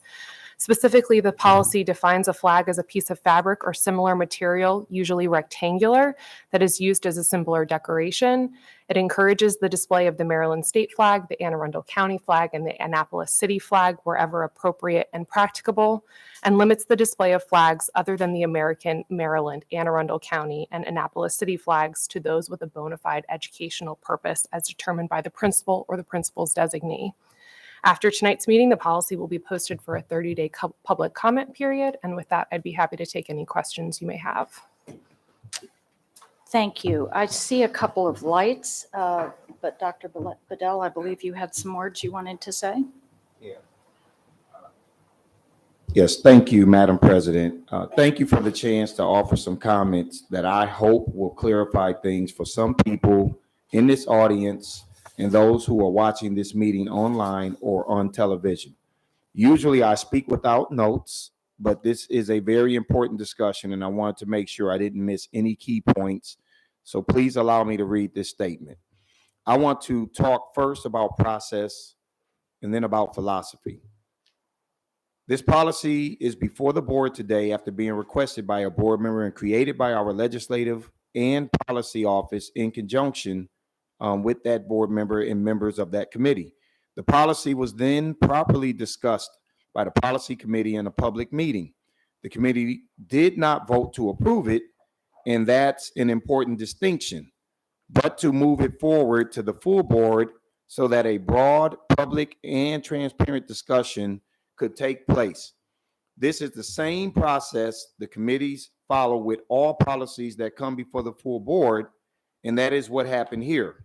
It is also important for me as your superintendent to really highlight the four primary purposes that school boards have in running school districts. One, hiring the superintendent and evaluating the superintendent, budget approval, governance, and policy. They have a responsibility to create, revise, and revoke policy as needed. As such, this board determines policies for the school system, which is no different than the last 6 years of me being a superintendent in the Kansas City Public School District. Public discussions such as these, especially on policies, are good because they allow everyone to be aware and have voice in some form or fashion. This policy will receive at least 3 readings before this board at televised meetings, all with a chance for ample public comment. It will, and as Ms. Wilson said, also go out for a 30-day public comment period after this meeting. No one will be able to say there was not a chance to weigh in on this policy. Now, as to philosophy, this policy stems from a board member request, as we've all stated, not from one of the offices or departments I supervise. Although there seems to be news traveling that is something that's stemming from our office. And because it does not stem from our office, it is inappropriate for me to offer an opinion at this time. The proper course of action for me as the superintendent to take is to listen to and read the public comment, to listen to the discussion of this board, and to see what the policy says after second reading. My obligation to offer a recommendation comes at third reading, and it would be improper for me to decide on that stance at this juncture without all of the feedback. I will say, however, that what is critically important to me in this policy, in all policies, is what I have said across this county since I began this job as superintendent. We need policies and programs that help us foster environments where our students are accepted, provided access, and feel supported. We have to be intentional about that throughout the educational journey for every single student. I will also say that in my mind, policy should be clear in terms of enforcement, They should not have gray areas that make them difficult to implement in any policy that comes to this administration to implement. Finally, let me say this. It is my job as superintendent to see that the policies of this board are implemented with fidelity in every school and office.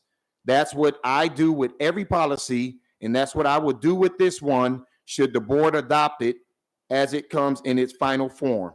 Thank you. Thank you, Dr. Bedell. So I'll remind members it's a good idea to do questions if we have them first and then comments later. So I see a light, Ms. Schalheim. Yes, thank you. I have a few questions. They're all real quick. But my questions are, well, they're not very lengthy. I'll just jump right in. So traditionally, this board adopts policies that address issues within our school system.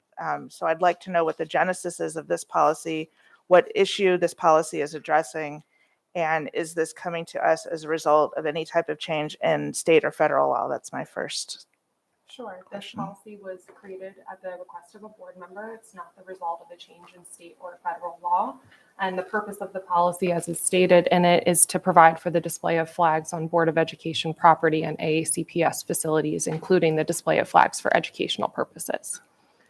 Thank you. How is bona fide educational purpose defined, and is this definition consistent across all schools, or would this definition be consistent across all schools? So the policy states that a bona fide educational purpose is at the discretion of the principal or the principal's designee.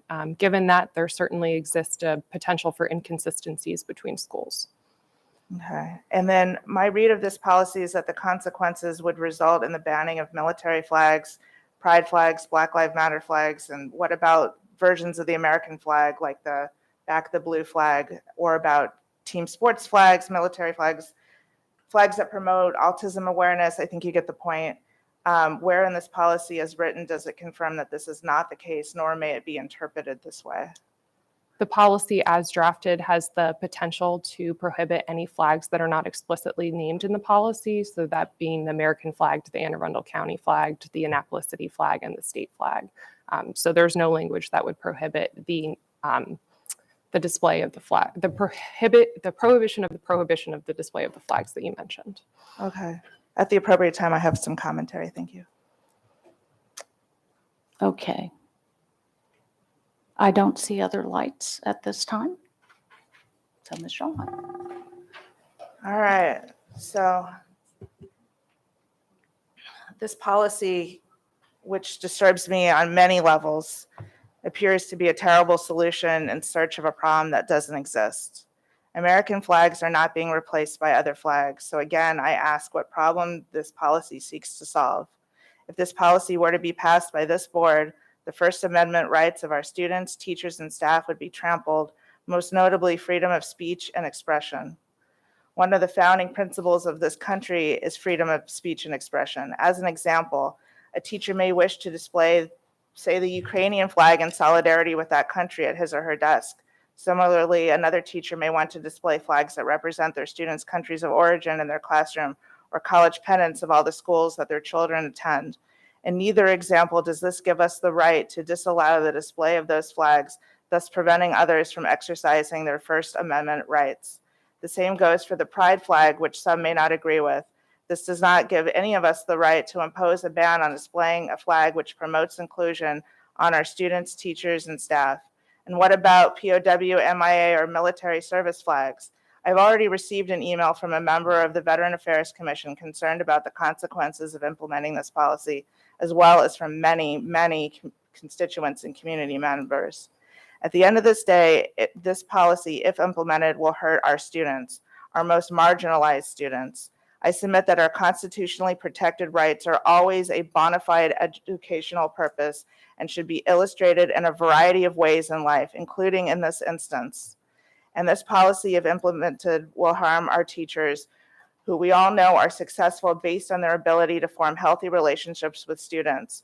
For example, say a math teacher is a huge Ravens fan and they want to share that part of themselves with their students and dress up their classroom. Or a teacher that is also a veteran has a POW, MIA flag, or the flag of their battalion in their science or music room. Telling that teacher how they can or cannot decorate their classroom is preposterous.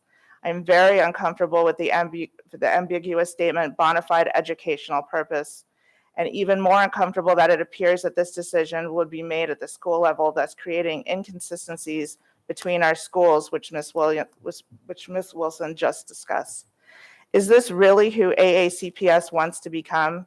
We are not Carroll County or Florida. A similar policy was tried by an Anne Arundel County Council member last year and was withdrawn. The school you attend or where you are employed should not determine the rights of teachers, students, and the staff we serve.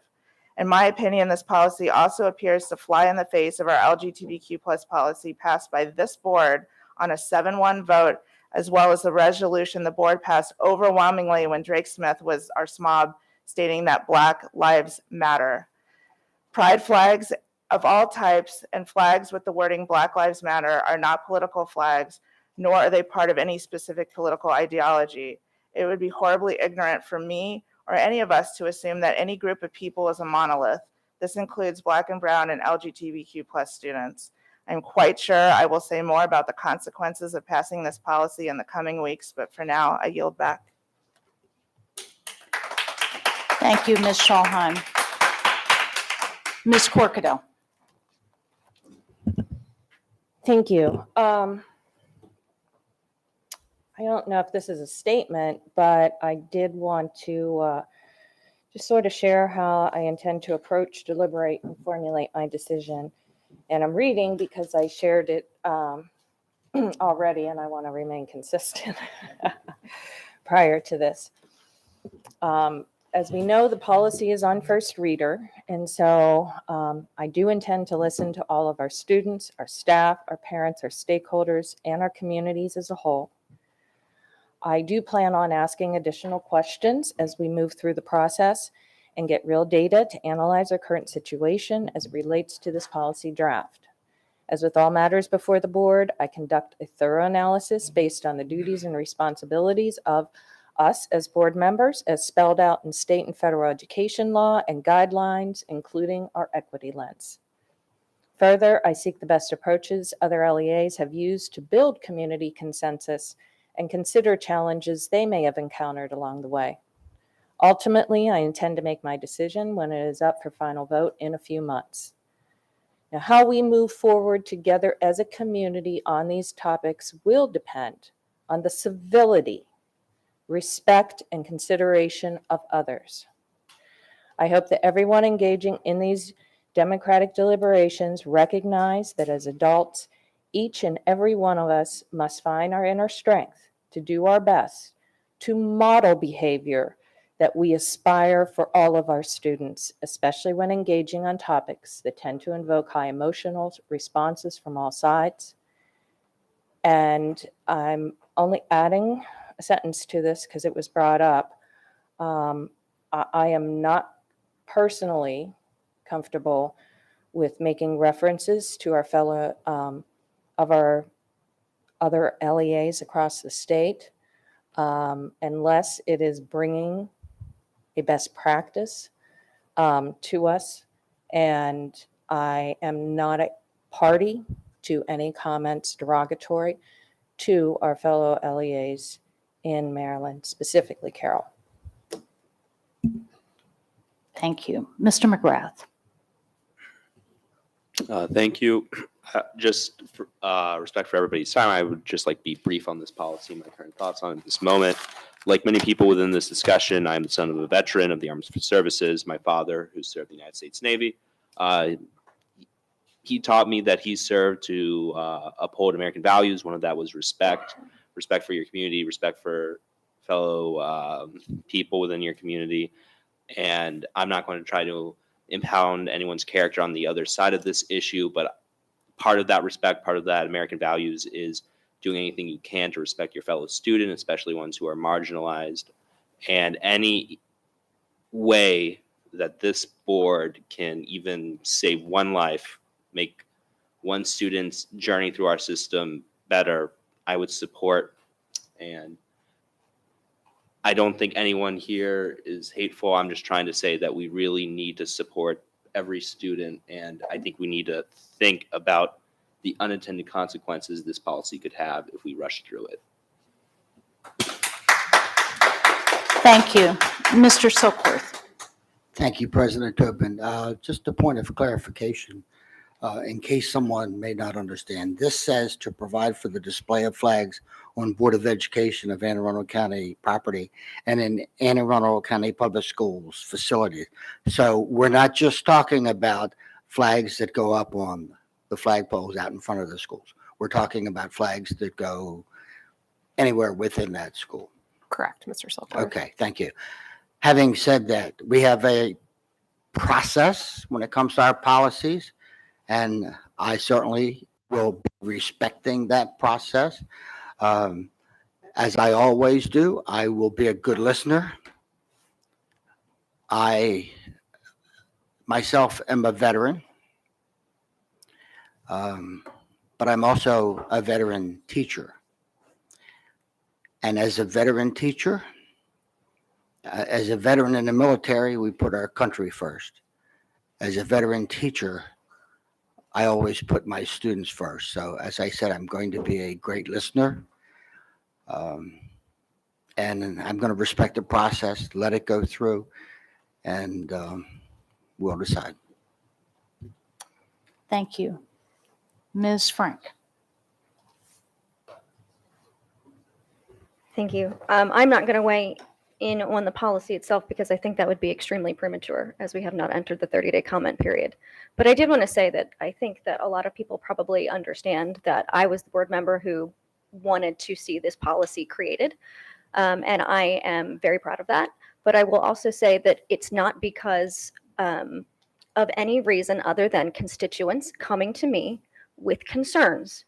And my job as a board member is to then take concerns that are inherent in our schools and adjudicate cases, pass budget and pass policy that addresses what our students need.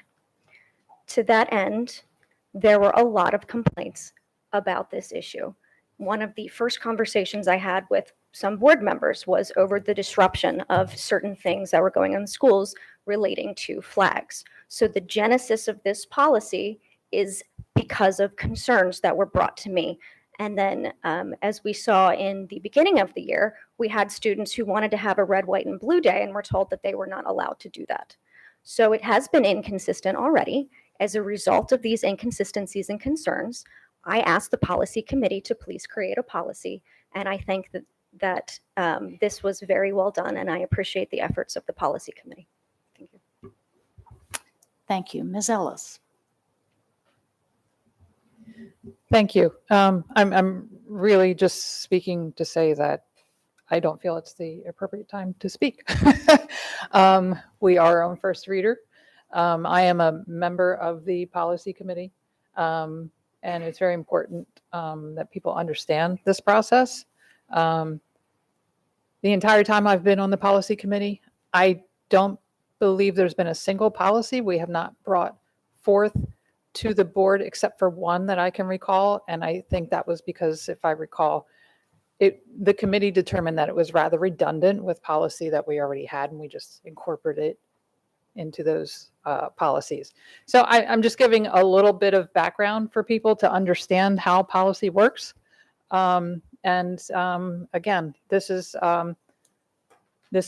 came through the policy committee when the committee felt like it was ready to be presented. Thank you, Ms. Wilson. You did a great job putting it together, and we will continue the process, 30-day public comment, and I remain fully open to receiving all of that comment and considering all points of view as we consider this policy. Thanks. Thank you, Ms. Ellis. Ms. Dent. So I am the policy chair, and I've gotten a lot of comments about the policy. So what I will tell the public is continue to submit your comment, continue to comment over this next 30 days, but understand the process and respect the process, because by not bringing this policy forward, or as someone stated earlier, about allowing it not to come out of committee, that just does exactly what we're trying to prevent. transparency is important. I think that everyone wants to be heard, everyone wants to be taught, everyone wants to be educated. I think our school system has to be a holistic location for everyone to learn, grow, and thrive. But I don't think that you should ever somehow or another impede the democratic process. So I agree with Ms. Ellis when she says that as a policy committee, that we pride ourselves on ensuring that everyone is heard and that we don't limit a policy because we don't agree with the policy. I think that's what makes us great as a policy committee, is that we are willing to not only take the policy to the public, but also take it to this board. And I think that because you are people that are common sense and that you elected people to this board that will make the right decisions, I think you allow the process to happen. Thank you. Thank you, Ms. Dent. I would just like to add a couple of words. First of all, I'd like to reiterate something that's been said a number of times, because it really did become clear to me as this came out that there is confusion about the fact that the policy process here is not the same as, for example, in the General Assembly. Our committees do not hold public hearings. So in order for there to be input on a policy, it must be voted out of committee and come before the board and come before the public. As I said earlier tonight, as was evident earlier tonight, there are strong feelings. I understand that. That's the nature of democracy. As Ms. Frank has noted, I've often said it's messy.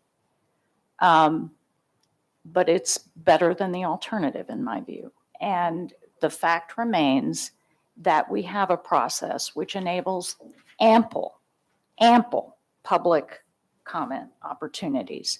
We've already gotten a lot of them. We will continue to get a lot of them, I hope. I would be sad if we did not. I hope the public will let us know exactly how they feel about this.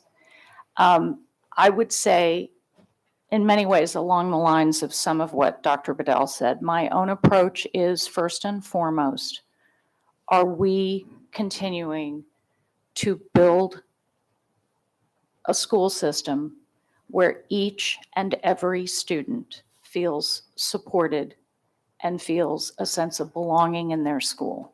That is one of my essential goals, along with transparency, and ensuring that our student outcomes are the best they can possibly be. So I believe that concludes. I don't see any additional lights, so I believe that concludes this item, unless there's something else. It goes out on first reader now for 30 days, correct? Correct. Okay, so that takes us to item 6.03. Student Organizations Code JCL. All right, well, Grace Wilson is here and she will take us through this policy revision. Thank you, Dr. Bedell. Again, for the record, Grace Wilson, Legislative and Policy Specialist. Policy JCL, Student Organizations, is before the board on first reading. This policy was adopted on January 18th, 2017. The policy is being updated for style and formatting and to add legal references. Specifically, the changes proposed to the policy promote consistency in terminology throughout the policy and regulation and with the Code of Maryland Regulations. Following tonight's meeting, the policy will be posted for a 30-day public comment period. And with that, I would be happy to take any questions you may have. Yes, Ms. Schulman.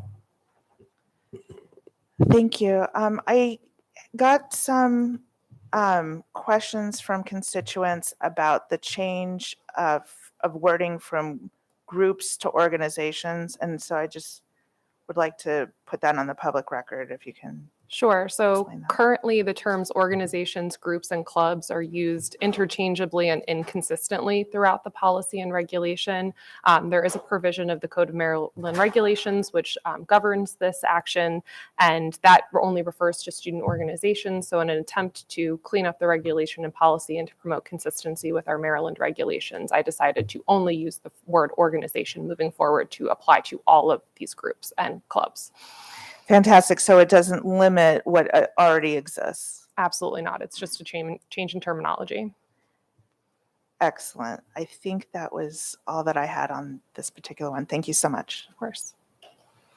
Okay, I see no more lights.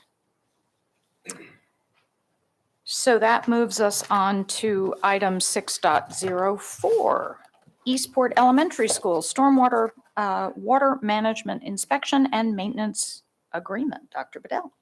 All right, Madam President, the superintendent recommends approval of the Eastport Elementary School Stormwater Management Inspection and Maintenance Agreement. So moved. Second. Okay, I see no lights. Ms. Howell. Ms. Frank? Aye. Ms. Ellis? Aye. Ms. Corkadell? Aye. Ms. Dent? Aye. Mr. McGrath? Aye. Mr. Silkworth? Aye. Dr. Tobin? Aye. Motion passes 7-0. Thank you. Eastport's busy tonight. Item 6.05, Eastport Elementary School Third-Party Project Expansion of Hard Surface Play Area. Dr. Bedell. Right, Madam President, the superintendent recommends approval of the Eastport Elementary School third-party project expansion of hard surface play area. So moved. Second. Okay, Ms. Ellis. Yes, so I just want to quickly take the opportunity and just really recognize the partnership between our community and our schools. And I'm going to give kudos both to Eastport Elementary, was that PTA, and the Glen Burnie High School Music Boosters, and everyone involved in supporting our students in this way. It's just, this is some of the best stuff I see happening. Thank you. Yes, I'd like to add that. I know this was a huge, huge piece of work for the Eastport Elementary PTSA. I want to thank them. And this is going to bring a wonderful addition to that school. I know this represents a lot of hard work and a lot of big fundraising. So thank you. Thank you very much. All right, seeing no more lights. Ms. Frank? Aye. Ms. Ellis? Aye. Ms. Corkadell? Aye. Ms. Dent? Aye. Mr. McGrath? Aye. Mr. Silkworth? Aye. Dr. Tobin? Aye. Motion passes 7-0. Thank you. Which brings us to item 6.06, Glen Burnie High School Third-Party Project, New Auditorium Sound System. Dr. Bedell.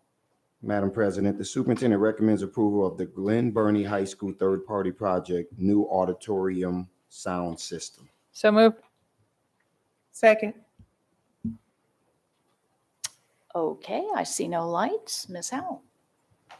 Ms. Frank? Aye. Ms. Ellis? Aye. Ms. Corkadell? Aye. Ms. Dent? Aye. Mr. McGrath? Aye. Mr. Silkworth? Aye. Dr. Tobin? Aye. Motion passes 7-0. All right, and now to item 6.07, 2023-2024 school year calendar adjustment. Dr. Bedell. All right, Madam President, the superintendent recommends approval of the adjusted 2023-2024 school year calendar. Mr. Bob Mosier will take us through these 5 slides. So good evening, President Tobin, Vice President Silkworth, members of the board, Dr. Bedell. Just some really quick information for you. You approved this calendar that has been posted online since December. The calendar that is online meets all of the state requirements with regard to student days, holidays, and all of our negotiated agreements. Before you tonight are 3 proposed adjustments. The first is one that comes about as a result of General Assembly legislation, which moved the date of the 2024 primary election from April 23rd to May 14th. So the proposal is to close the school system on May 14th for elections and open it on April 23rd. The second is to move our 4 Unity Day early dismissals where we have professional development that senior staff and executive staff take part in. At least 2 of those are on, as they stand now, on Wednesdays on board meeting days. And so that would eliminate the ability of staff to take part in those school-based events. And a third one may well be the SAT day, where we bring students in late who are not taking the SAT, so we couldn't have an early dismissal on that day. And the third one, as Dr. Bedell alluded to earlier, is the change in the Christmas, winter, and Easter spring breaks, which would close the school system on those 5 days. And we would make arrangements, and Ms. Rawls has talked with bargaining units about what would happen for employees who would need to work for continuity of operations purposes. So those are the 3 changes we're asking for, and be glad to answer any questions you may have. Thank you. Ms. Schulheim. There we go. I just have a couple really quick questions. Were student activities that normally take place after school on, say, Tuesdays, Thursdays, taken into account when moving the Unity days from Wednesdays to Tuesdays? They were. When we first had this conversation, our first conversation with Dr. Gillens, right? Because it's her office and division that oversees that work. And we talked about any impacts of moving from Wednesday to Tuesday. Then we talked with executive team members twice, senior staff, and then all of our elementary principals in one meeting and all of our secondary principals in another meeting, and no one raised an issue. Excellent. And just for those tuning in at home or in the audience, when these sorts of tweaks that happen almost every year happen after the calendar committee process, can you just briefly explain why we don't send it back to the calendar? Sure. So committee? the calendar committee's role is to create a recommendation to bring to the board each fall, so that you can then work on the calendar for the next year, or in the case of your latest deliberations, you want them 2 years in advance, right? So that's their role. We don't take changes like this back to the calendar committee, because putting that committee back together at this point and then going through that process, you could end up, let's just say, your last meeting in June before we're changing this, and parents are already on vacation and kids are already home for the summer. So it's important to make these changes now. Absolutely. Thanks. I don't know if there was a motion and a second yet, but at the appropriate time, I'll move to approve this as amended. Okay, I see no more lights, so Yeah, I move to approve the calendar as presented and as amended. Second. okay, we have a motion and a second. And I see no lights. Ms. Frank? Aye. Ms. Ellis? Aye. Ms. Corkadow? Aye. Ms. Schulheim? Aye. Ms. Dent? Aye. Mr. McGrath? Aye. Mr. Silkworth? Aye. Tobin? Aye. Motion passes 8-0. Thank you. Thank you, Mr. Moser. So that brings us to item 6.08, Chesapeake Lighthouse Foundation merger proposal. Dr. Bedell. All right. Madam President, as Pat Crane comes up and our guests from our teammates from Chesapeake Lighthouse, Chesapeake, yeah, Lighthouse Foundation, as they come up, I want to make a couple of remarks before I say something about my superintendent's recommendation, because I think this is important for the community. The people who were here probably a month ago when we presented to the board, our recommendation, this school board, had a lot of questions, and they basically said, hey, we really want to table this, and we want you all to go back and take another look at it. And we went back into executive closed, I believe. And at that time, I said to the school board, this is how a school board should operate, right? It's not about rubber stamping and just agreeing. If you don't have all of the information, you should be challenging us to make sure that we figure out a way to try to get it right and at least try to get to a yes. And if there's not a yes, we have our data and we have a compelling reason as to why not. And so what you see tonight is the result of us going back to the table and meeting with our public charter high school, Chesapeake Science Point, Chesapeake Science Point. And we wanted to make sure that we collaborated to try to figure out how to make this happen. So at this point, I'm proud of the work that Pat Crane has done in the response to what this board asked us to do. And so I want to present to you my superintendent's recommendation. In order to maximize access opportunities for students across Anne Arundel County and to help ensure that all CSP elementary 5th grade students gain a seat in the CSP Middle High School, the superintendent recommends that the board approve the merger along with the points Mr. Crane will outline in this presentation. So I will pass it over to you at this point, sir. Great. Thank you, Dr. Bedell. And Good evening. So President Tobin, Vice President Silkworth, members of the board, and Dr. Bedell, we're back with a recommendation as Dr. Bedell just outlined. We have a short presentation today for you. But before we get started, I would like to provide an opportunity for those joining me tonight to introduce themselves. Hi, my name is Claudia Chang. I am currently the CSP Governing Board President, member of the CLF Governing Board, also a CSP parent to a current 6th grader, 10th grader, class of 2017 alumni, and a rising 2nd grader in our new elementary school. Thank you. Hi, good evening. My name is Yilmaz Ak. I'm the CEO of the Chesapeake Lighthouse Foundation, and I want to thank you all for this opportunity to be here. All right. So back in November, the Chesapeake Lighthouse Foundation submitted a proposal requesting to merge both the newly developed CSP Elementary with the CSP Middle High School with the hopes of developing one school in order to provide families with the continuity and a seamless transition for their students from elementary to middle school, provide sibling priority, ensuring that the acceptance of the elementary student if there's a sibling already accepted into the middle high school, and provide flexibility and sustainability for the operations, finances, budgeting, accounting, and staffing. On April 12th, I came before you all with a recommendation from Dr. Bedell to deny the merger, but to approve a 35% guaranteed enrollment for CSP elementary students moving to CSP middle high school. And at this meeting, the board discussed the recommendation and tabled the item, asking AACPS and CLF staff to work collaboratively to a mutual agreeable outcome. Shortly after that meeting, I met with Mr. Ak and Ms. Chang from CLF to begin exploring various options that could accomplish the following outcomes.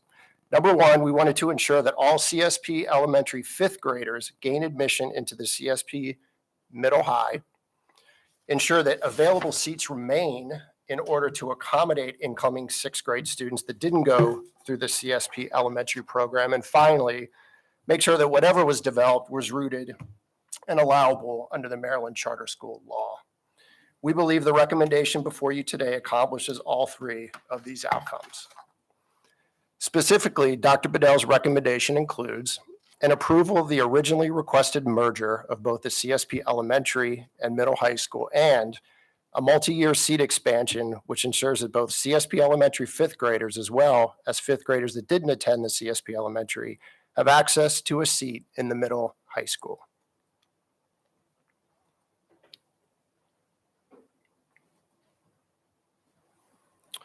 Additionally, this recommendation would require half of all new seats provided under this plan be weighted during the lottery process in favor of students who receive free and reduced price meals, have an individualized educational plan, and receive English proficiency services. And finally, that CLF's lottery procedures align with AACPS lottery processes and practices. And I think that's a really key point. There's a lot wrapped up in this recommendation. There's a lot around weighting of lotteries and the lottery process itself, and it's important for CLF and CSP to follow the lottery procedures that we follow in our magnet programs and that currently our charter schools are required to follow. That just helps us track student data, helps us run reports, helps us be able to track what students are in the school, what students are accepting seats. So they're already trained in those processes and procedures, but we need to make sure that they continue to follow through with that if this were approved tonight. And in order to ensure that this seat availability exists, the following 6-year 430-seat expansion plan is being proposed. You can see in front of you. So next year, 23-24, there would be no change. For the 24-25 school year, we would increase 60 seats. For the 25-26, and these are at the CSP middle high. These are not at the elementary level. We would increase by 60 seats. For the 26-27 school year, we would increase by 215 seats. For 27-28, increase by 55, and then 28-29, increase by 40 seats. Again, this was developed in collaboration between AACPS staff and the staff and board of the Chesapeake Lighthouse Foundation. Currently, in order to memorialize this, there is a draft MOU that we are currently working on that outlines all of the specifics behind this recommendation and what both parties are agreeable to. When that MOU is finalized, that will come back before this board for your approval and will be part of the charter contracts moving forward. So together, we're up here tonight to answer any questions that you do have about the recommendation, and we want to thank you. Okay, I believe the first light was Ms. Ellis. Thank you. A couple of quick questions. I'm certain I know the answer, but I just want to hear from all parties. That's a hefty increase in seats. There are plans and full confidence that will be able, the space needs will be able to be met, and the whatever facilities adjustments, that's all planned for, I assume. I think I can address that. Yes, we are planning to either build or lease a new facility within 3 years. If you look at the numbers, there's an increase next year for 60 students, another 60 after that. During these 3 years, we'll actually keep the sixth graders at our elementary location because our middle high school doesn't have the capacity to increase enrollment. But our elementary school, as you know, is starting small with 370 or so students, and the full capacity of that building is 600, over 600. So we'll keep the sixth graders during this expansion period for the initial 2 years. Within those 3 years, we anticipate to locate a facility. We have already started the search, but we'll move forward if the board approves this merger and expansion. Once we have located a facility, we'll convert it into a school building. We're hoping to find something that is closer to the current locations of CSP Middle High School or the elementary school. And the third year, you see a higher increase of 215 students. That's when we will have a new facility. We'll probably locate the middle school to the new facility because that's an easier transition than relocating high schoolers. And it's also cheaper because the current facility already has a gym built into it. So relocating the middle school is really much easier for a charter school. But these are plans. When you talk about facilities for charter schools, that's the biggest challenge. And those plans may always change. There's always a risk that we may not finish this facility in time. I'm not promising here anything because we're just starting the search for a piece of land or a facility. We have identified locations and facilities already because we want to do some work. But we have plans to adjust and go along because we will provide the increased seats to the students that we want to enroll to our students. So far, when you look at our history, we have built 7 schools. We have never missed any deadlines in building facilities. So 3 years is a good enough time for us. We have usually done it in less time, but we anticipate that it will be a good solution. Thank you. And then my other question is Chesapeake Lighthouse's preparedness to potentially offer more supports to have more students that might need additional support than. Yeah. In that regard, we are partnering with the school district, and it has been a great partnership so far in providing services to students with special needs or students who need language support. And so far, the reports that the district has seen about the school's performance for all demographics has been stellar, I believe. So I think we will continue to work with those. Our demographics in our other schools are very different from Anne Arundel County demographics because they're in different areas and other counties. And if you look at the demographics of those schools, we have similar achievement in those schools as well. So that should give you the confidence, I think, that we can address the needs of all students. Thank you. And just finally, the entire time I've been a board member, this is one of the best things I've seen happen as far as the process and the collaboration between the board and the superintendent and the school system and our charter partner. I'm just thrilled Thank you. And if I may, I would also like to thank the board, and I also would like to especially thank Dr. Bedell and his staff for the cooperation and the partnership that they have always given us. The support has been incredible, so we appreciate that. Thanks. Thank you. I believe next is Ms. Frank. My questions were answered with the comments provided. I do have some comments, but if you would like me to wait, I can do it. That's fine.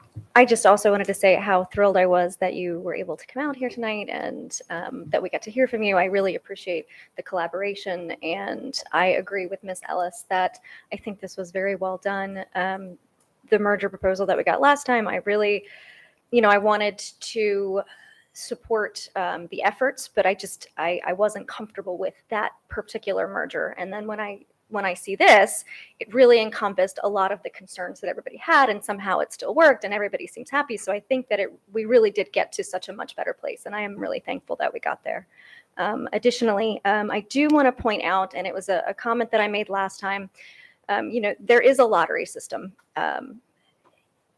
But I also want to make sure that people are aware that this is not the only STEM program or we have magnets. So if your student can't get into this particular program, there are other programs that you can get into. But having said that, I'm thrilled that the folks that grow up in this school community will be able to continue their school experience. I think that enshrining that was really important, and so I appreciate it. Thank you. Thank you. I believe next was Ms. Corkadell. Thanks. So I'm a big fan of, lock all the respective parties in the room and don't come out unless you have an agreement type of approach. So I encourage that at every juncture, especially when there's an impasse, because usually you can come out. And I think we've demonstrated that multiple times. And so thank you so much for the collaboration and the willingness to go back to the table. That is a choice. I do have a question on the process. Are we approving the merger first and the MOU second, or is the MOU serving as the merger document that we would approve tonight? So the MOU is not available tonight. Correct. The merger or the superintendent's recommendation, and I'm not going to, obviously you all have a process, but in my mind, you would approve the superintendent's recommendation. We would then come back to you with an MOU that you would then review and approve. Okay. To memorialize this recommendation tonight. I was just wondering if we had to And begin I think- twice or could just do all one. Okay. Right. Yeah. That was only my comment. And I know our students are going to greatly benefit, and it looks like we're going to have some additional opportunities for our students in the coming years. Definitely need those opportunities. Thank you. Ms. Schallheim. Yes. First, I want to say thank you for your patience in this process and letting us, or letting you all go off and have your discussions and come back to us with something a bit more palatable. I have a question about student transportation. Are all students provided transportation free of charge to the elementary, or will they to the elementary school and the middle and high school? So to that question, we don't provide fully free transportation. We provide subsidized transportation to our students. The charter school laws don't require charter schools to provide transportation. However, we have signed an agreement with the district that we will provide subsidized transportation. We allocate a certain amount in our budget for transportation, and we charge our students a reduced cost for transportation. However, if families have difficulty, if they have financial difficulty in paying for that, we have provided half cost or no cost transportation to our students as well. The elementary school will also provide transportation. We have already allocated 3 buses for the elementary school so far. About 90 students have signed up for transportation. And if any families there have hardship, we will also provide reduced cost or no cost to those families as well. The elementary school has a rather limited area that we can provide transportation because of the limited finances. The school, as you know, is starting small, and we have a limited budget, so we only were able to allocate 3 buses this year. If we can, like the middle school, we will expand that to a wider area in the coming years. Thank you. I appreciate that. I just don't want it to be a limiting factor or create a barrier or an obstacle for any or all families, especially from, clusters that generally have a higher percentage of families that are challenged in this way to attending. No, we absolutely understand that because equity means access, and without that equity, we can't. We also want to reach a wider demographic area in terms of farm students or other students that don't have access to the school right now. And that weighted lottery will hopefully bring in more students of the different demographics that we would like to represent. And the goal of the weighted lottery for the various types of students that were described in the presentation, would that bring your numbers that match percentage-wise to other schools in the district? Something like the amount of the percentage of students on IEPs in other schools is somewhere Yes. between 9 and 13%, I Well, think. the district average is 11%. 11%, 11%, yes. And go ahead if you want to. Yes, the goal in that that we are discussing the MOU is to reach at least the district averages in all those different demographics. Okay. Thank you very much for Thank answering you. my questions. Appreciate it. Thank you. Ms. Dent. A couple of questions. So I too am very excited that we are in a collaborative environment versus just a separation. So I think that that's a kudos to both of you all for starting to move in that direction. I do tell you that you're opening up a can of worms to all the schools now, so you got to be collaborative with everybody. But how many students are enrolled right now in the elementary school? This year, we will have 376 students, if I'm not wrong. I have our principal here. Okay. And then the proposed expansion for the elementary school, is that a option or we just only, I understand what the presentation was for tonight, but is there any intent to expand the elementary school? No, this expansion is for the middle high school. The elementary school is starting with 376, but we already have approval to go up to 584 students, if I'm not wrong. That's the maximum capacity, unless we add pre-K, which is another issue that we have been talking with the school district about. We didn't have pre-K in our charter petition, but we know that with Blueprint, pre-K is now mandated a lot more, and we would like to participate in that if the district wants us to have pre-kindergarten classes as well. That may increase our elementary enrollment overall. But the expansion that we're talking about, the 430 students, is for the middle high school. Yes, you are talking about that, but I'm not. I'm talking about exactly what you just said, because what I wrote down was 560, so thank you for the clarification. So it's 584 students that was going to go in the school. We spoke earlier about making sure that, the students that start there is able to graduate there at least through high school. So the additional 430, I think it is, positions that you're adding, will that cover, if you did expand to full capacity, 584, would those students be able to include the lottery, still continue to have enough expansion so that everyone could graduate together? Yes. Okay. And my last question is that the challenges that you talk about IEPs, farm students that haven't access, and Ms. Schauheim added another addition to that, was talking about transportation.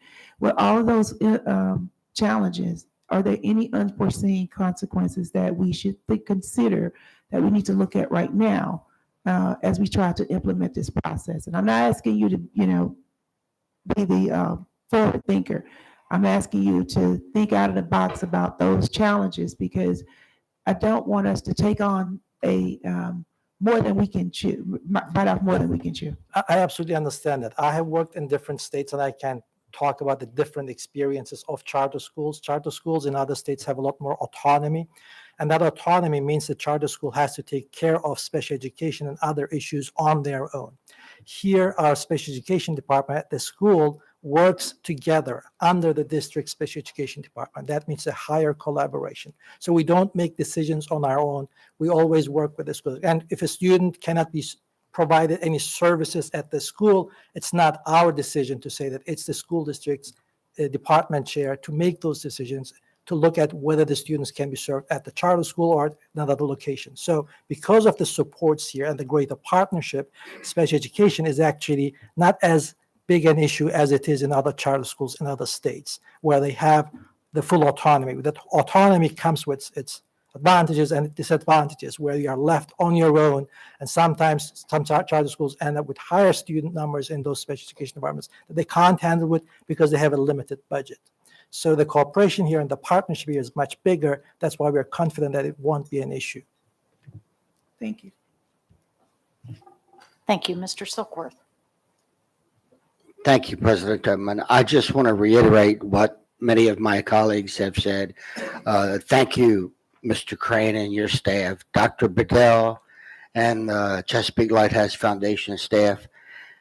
It's amazing the great things that can be done for our kids when we get together, collaborate, agree to disagree, work it out, and move on. So this is a win-win.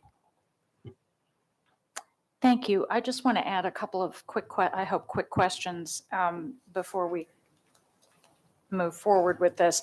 So, and forgive me for putting on my charter school evaluation hat. It's good to see you all, by the way. Thank you. So I have a couple of questions about how we're going to monitor this moving forward. So I presume, and this is probably best directed to Mr. Crane, that we'll have some sort of update from you about sort of how we're doing with meeting these average numbers for the schools moving forward. Is that in the plan? It is now. Yeah. No, certainly. So what I would say, Dr. Tobin, is really this is going to be done through their marketing efforts on the front end. If they're going to wait lotteries for students with IEPs, farms, and ELL, they've got to go out and market this school to those student populations in those communities. So that's certainly a heavy lift on their end. Then I would say on our end, it's student information systems. It's good data in, good data out. So we want to ensure that they're using our magnet tracking system to track data so that we can get good reports out of that. And then it's oversight by my office and accountability. There'll be at least 2 audit points in the school year where we'll go in and we'll audit their enrollments to make sure that at least half of the students that they accepted fall into one of those 3 categories. And then some point later in the spring, we'll audit them again to ensure that there is not a withdrawal rate that we see as a red flag, meaning that, it's one thing to take students, but then it's another thing to make sure they're successful and get through and graduate from the middle high school. So we just want to make sure that there are no alarming withdrawal rates from students with IEPs or ELL students or farm students. So that falls on us. So I would thank you, because that was sort of my further question, and I would just ask, because this is we're setting, in a sense, a new precedent here with this merger. And I too am very happy that we got to this position, but I also feel it's incumbent upon us to ensure that we're doing what we say we're doing here. So I think I would hope that we would have some sort of reporting back to the board ultimately at an appropriate point, sort of giving us the updates of how this is proceeding and what the numbers are looking like. And I'm glad my colleague raised the question about transportation. Obviously, that can be a significant barrier, and I'm glad to hear that you have some sort of waiver process or something for students whose families are not able to pay that additional cost. And it just occurs to me as I listen to this, and I haven't asked this question before, I've certainly seen these weighted lotteries in other districts where I've looked at charters, and it's made a significant difference. Do we do that with our magnets? I don't think we do. I think there might be good reason to think about that with regard to our magnets, because I think this has been an issue at times. I just throw that out there. We're not going to answer that question necessarily tonight, but I just brought this up in my mind as we were thinking about this. So, Ms. Shaw. About the 3 buses for elementary school and transportation in general, what are the ride times like? So if your catchment area is the whole county, but predominantly Glen Burnie, Old Mill, Chesapeake Northeast, So, how long of a ride time is that? so for the elementary, we decided to go up to a 6 or 7 mile radius, and it's not an exact measurement because it depends on the students who are actually signing up currently. The school principals will have to sit down. If our current middle high school principal was here, he could answer those questions better. I'm usually not involved in the route decision. It's the principal and the school secretary and their staff sitting together with looking at the addresses and then deciding on the routes. And usually that determines also the distance they can go, depending on the number of students on each bus. So it's, unless we know all those addresses of the students, we can't really tell right now of what that route would look like. And I know we're not talking about this specifically, but are ride times long for the high school, middle and high school? You have more experience. They can be. I think they can get up to about an hour, maybe a little bit over, depending. Majority of our students live within 5 to 6 miles of the school, but we do have students that are coming from like Pasadena.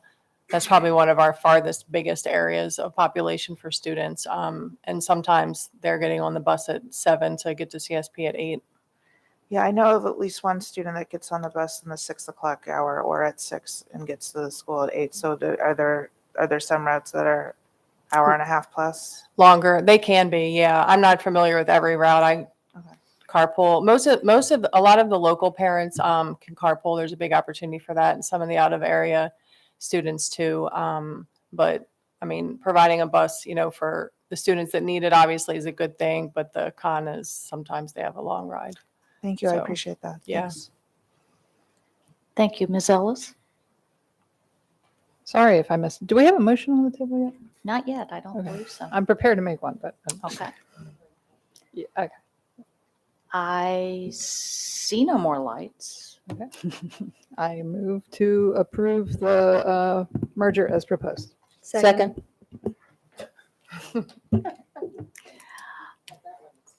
Okay, we have a motion and a second, and I see no more lights. Ms. Frank? Aye. Ms. Ellis? Aye. Ms. Corkadell? Aye. Ms. Schulheim?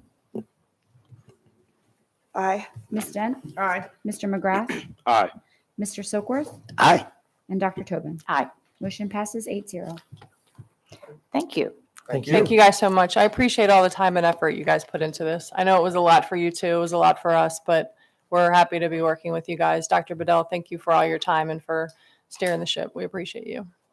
Thank you. Thank you all. Thank you, Mr. Crane. Thank you.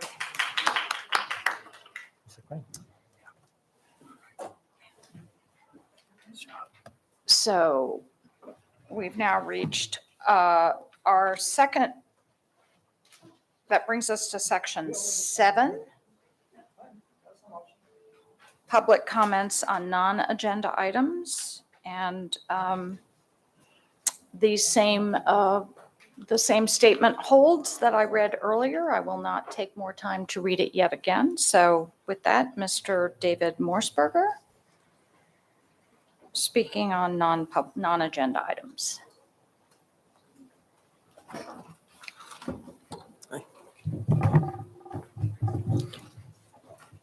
So is it working?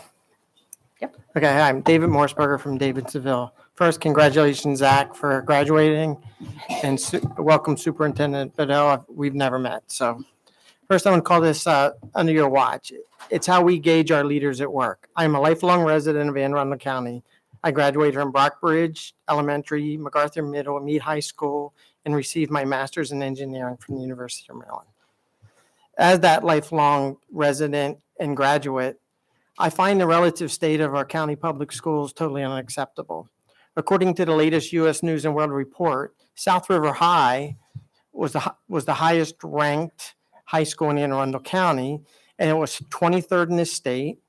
out of 269 schools, and it was 929th nationally. My alma mater, Meade, ranked 11th out of the 17 in the county, 118th in Maryland, and 6,679 nationally. And as a comparison, in 2016, Severna Park was ranked 8th in Maryland, 299th nationally, whereas today Severna Park is 29th and 1,183 nationally. I mean, that's a significant. So what caused that significant drop in Severna Park scores and rankings? In my opinion, from my business experience, there's no excuse for these rankings and no excuse that multiple Anne Arundel County schools are not ranked in the top 10. We have the resources, we have the tech businesses. We must set high expectations. I have race, gender, and blind to high expectations for everybody. I grew up in Maryland City. I went to Meade. I understand that underprivileged and low-income children are capable if they are challenged and we set high expectations. So why are we spending so much time on social and political issues while, using the phrase Rome is burning? The flag debate earlier is a perfect example. The counter argues overtly and covertly imply that those in favor are racist and hate others like them. But I mean, let me be clear. I have no hate. Please summarize. Okay. I just want the best for our children. We have to succeed in this complex global market going forward. So set high expectations, challenge the students of all ethnicities, all races, all incomes are smart if you challenge them. And I see you nodding there, Dr. Bedell. I mean, we can do this. Our children deserve it. This county deserves it. Thank you. So that brings us to section 8.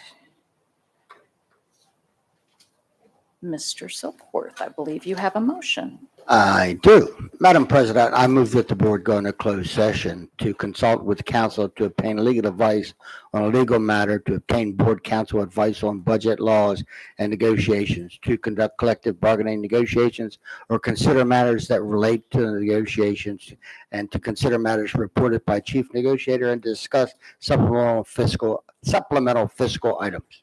Second. Do I have consensus? Yes, thank you.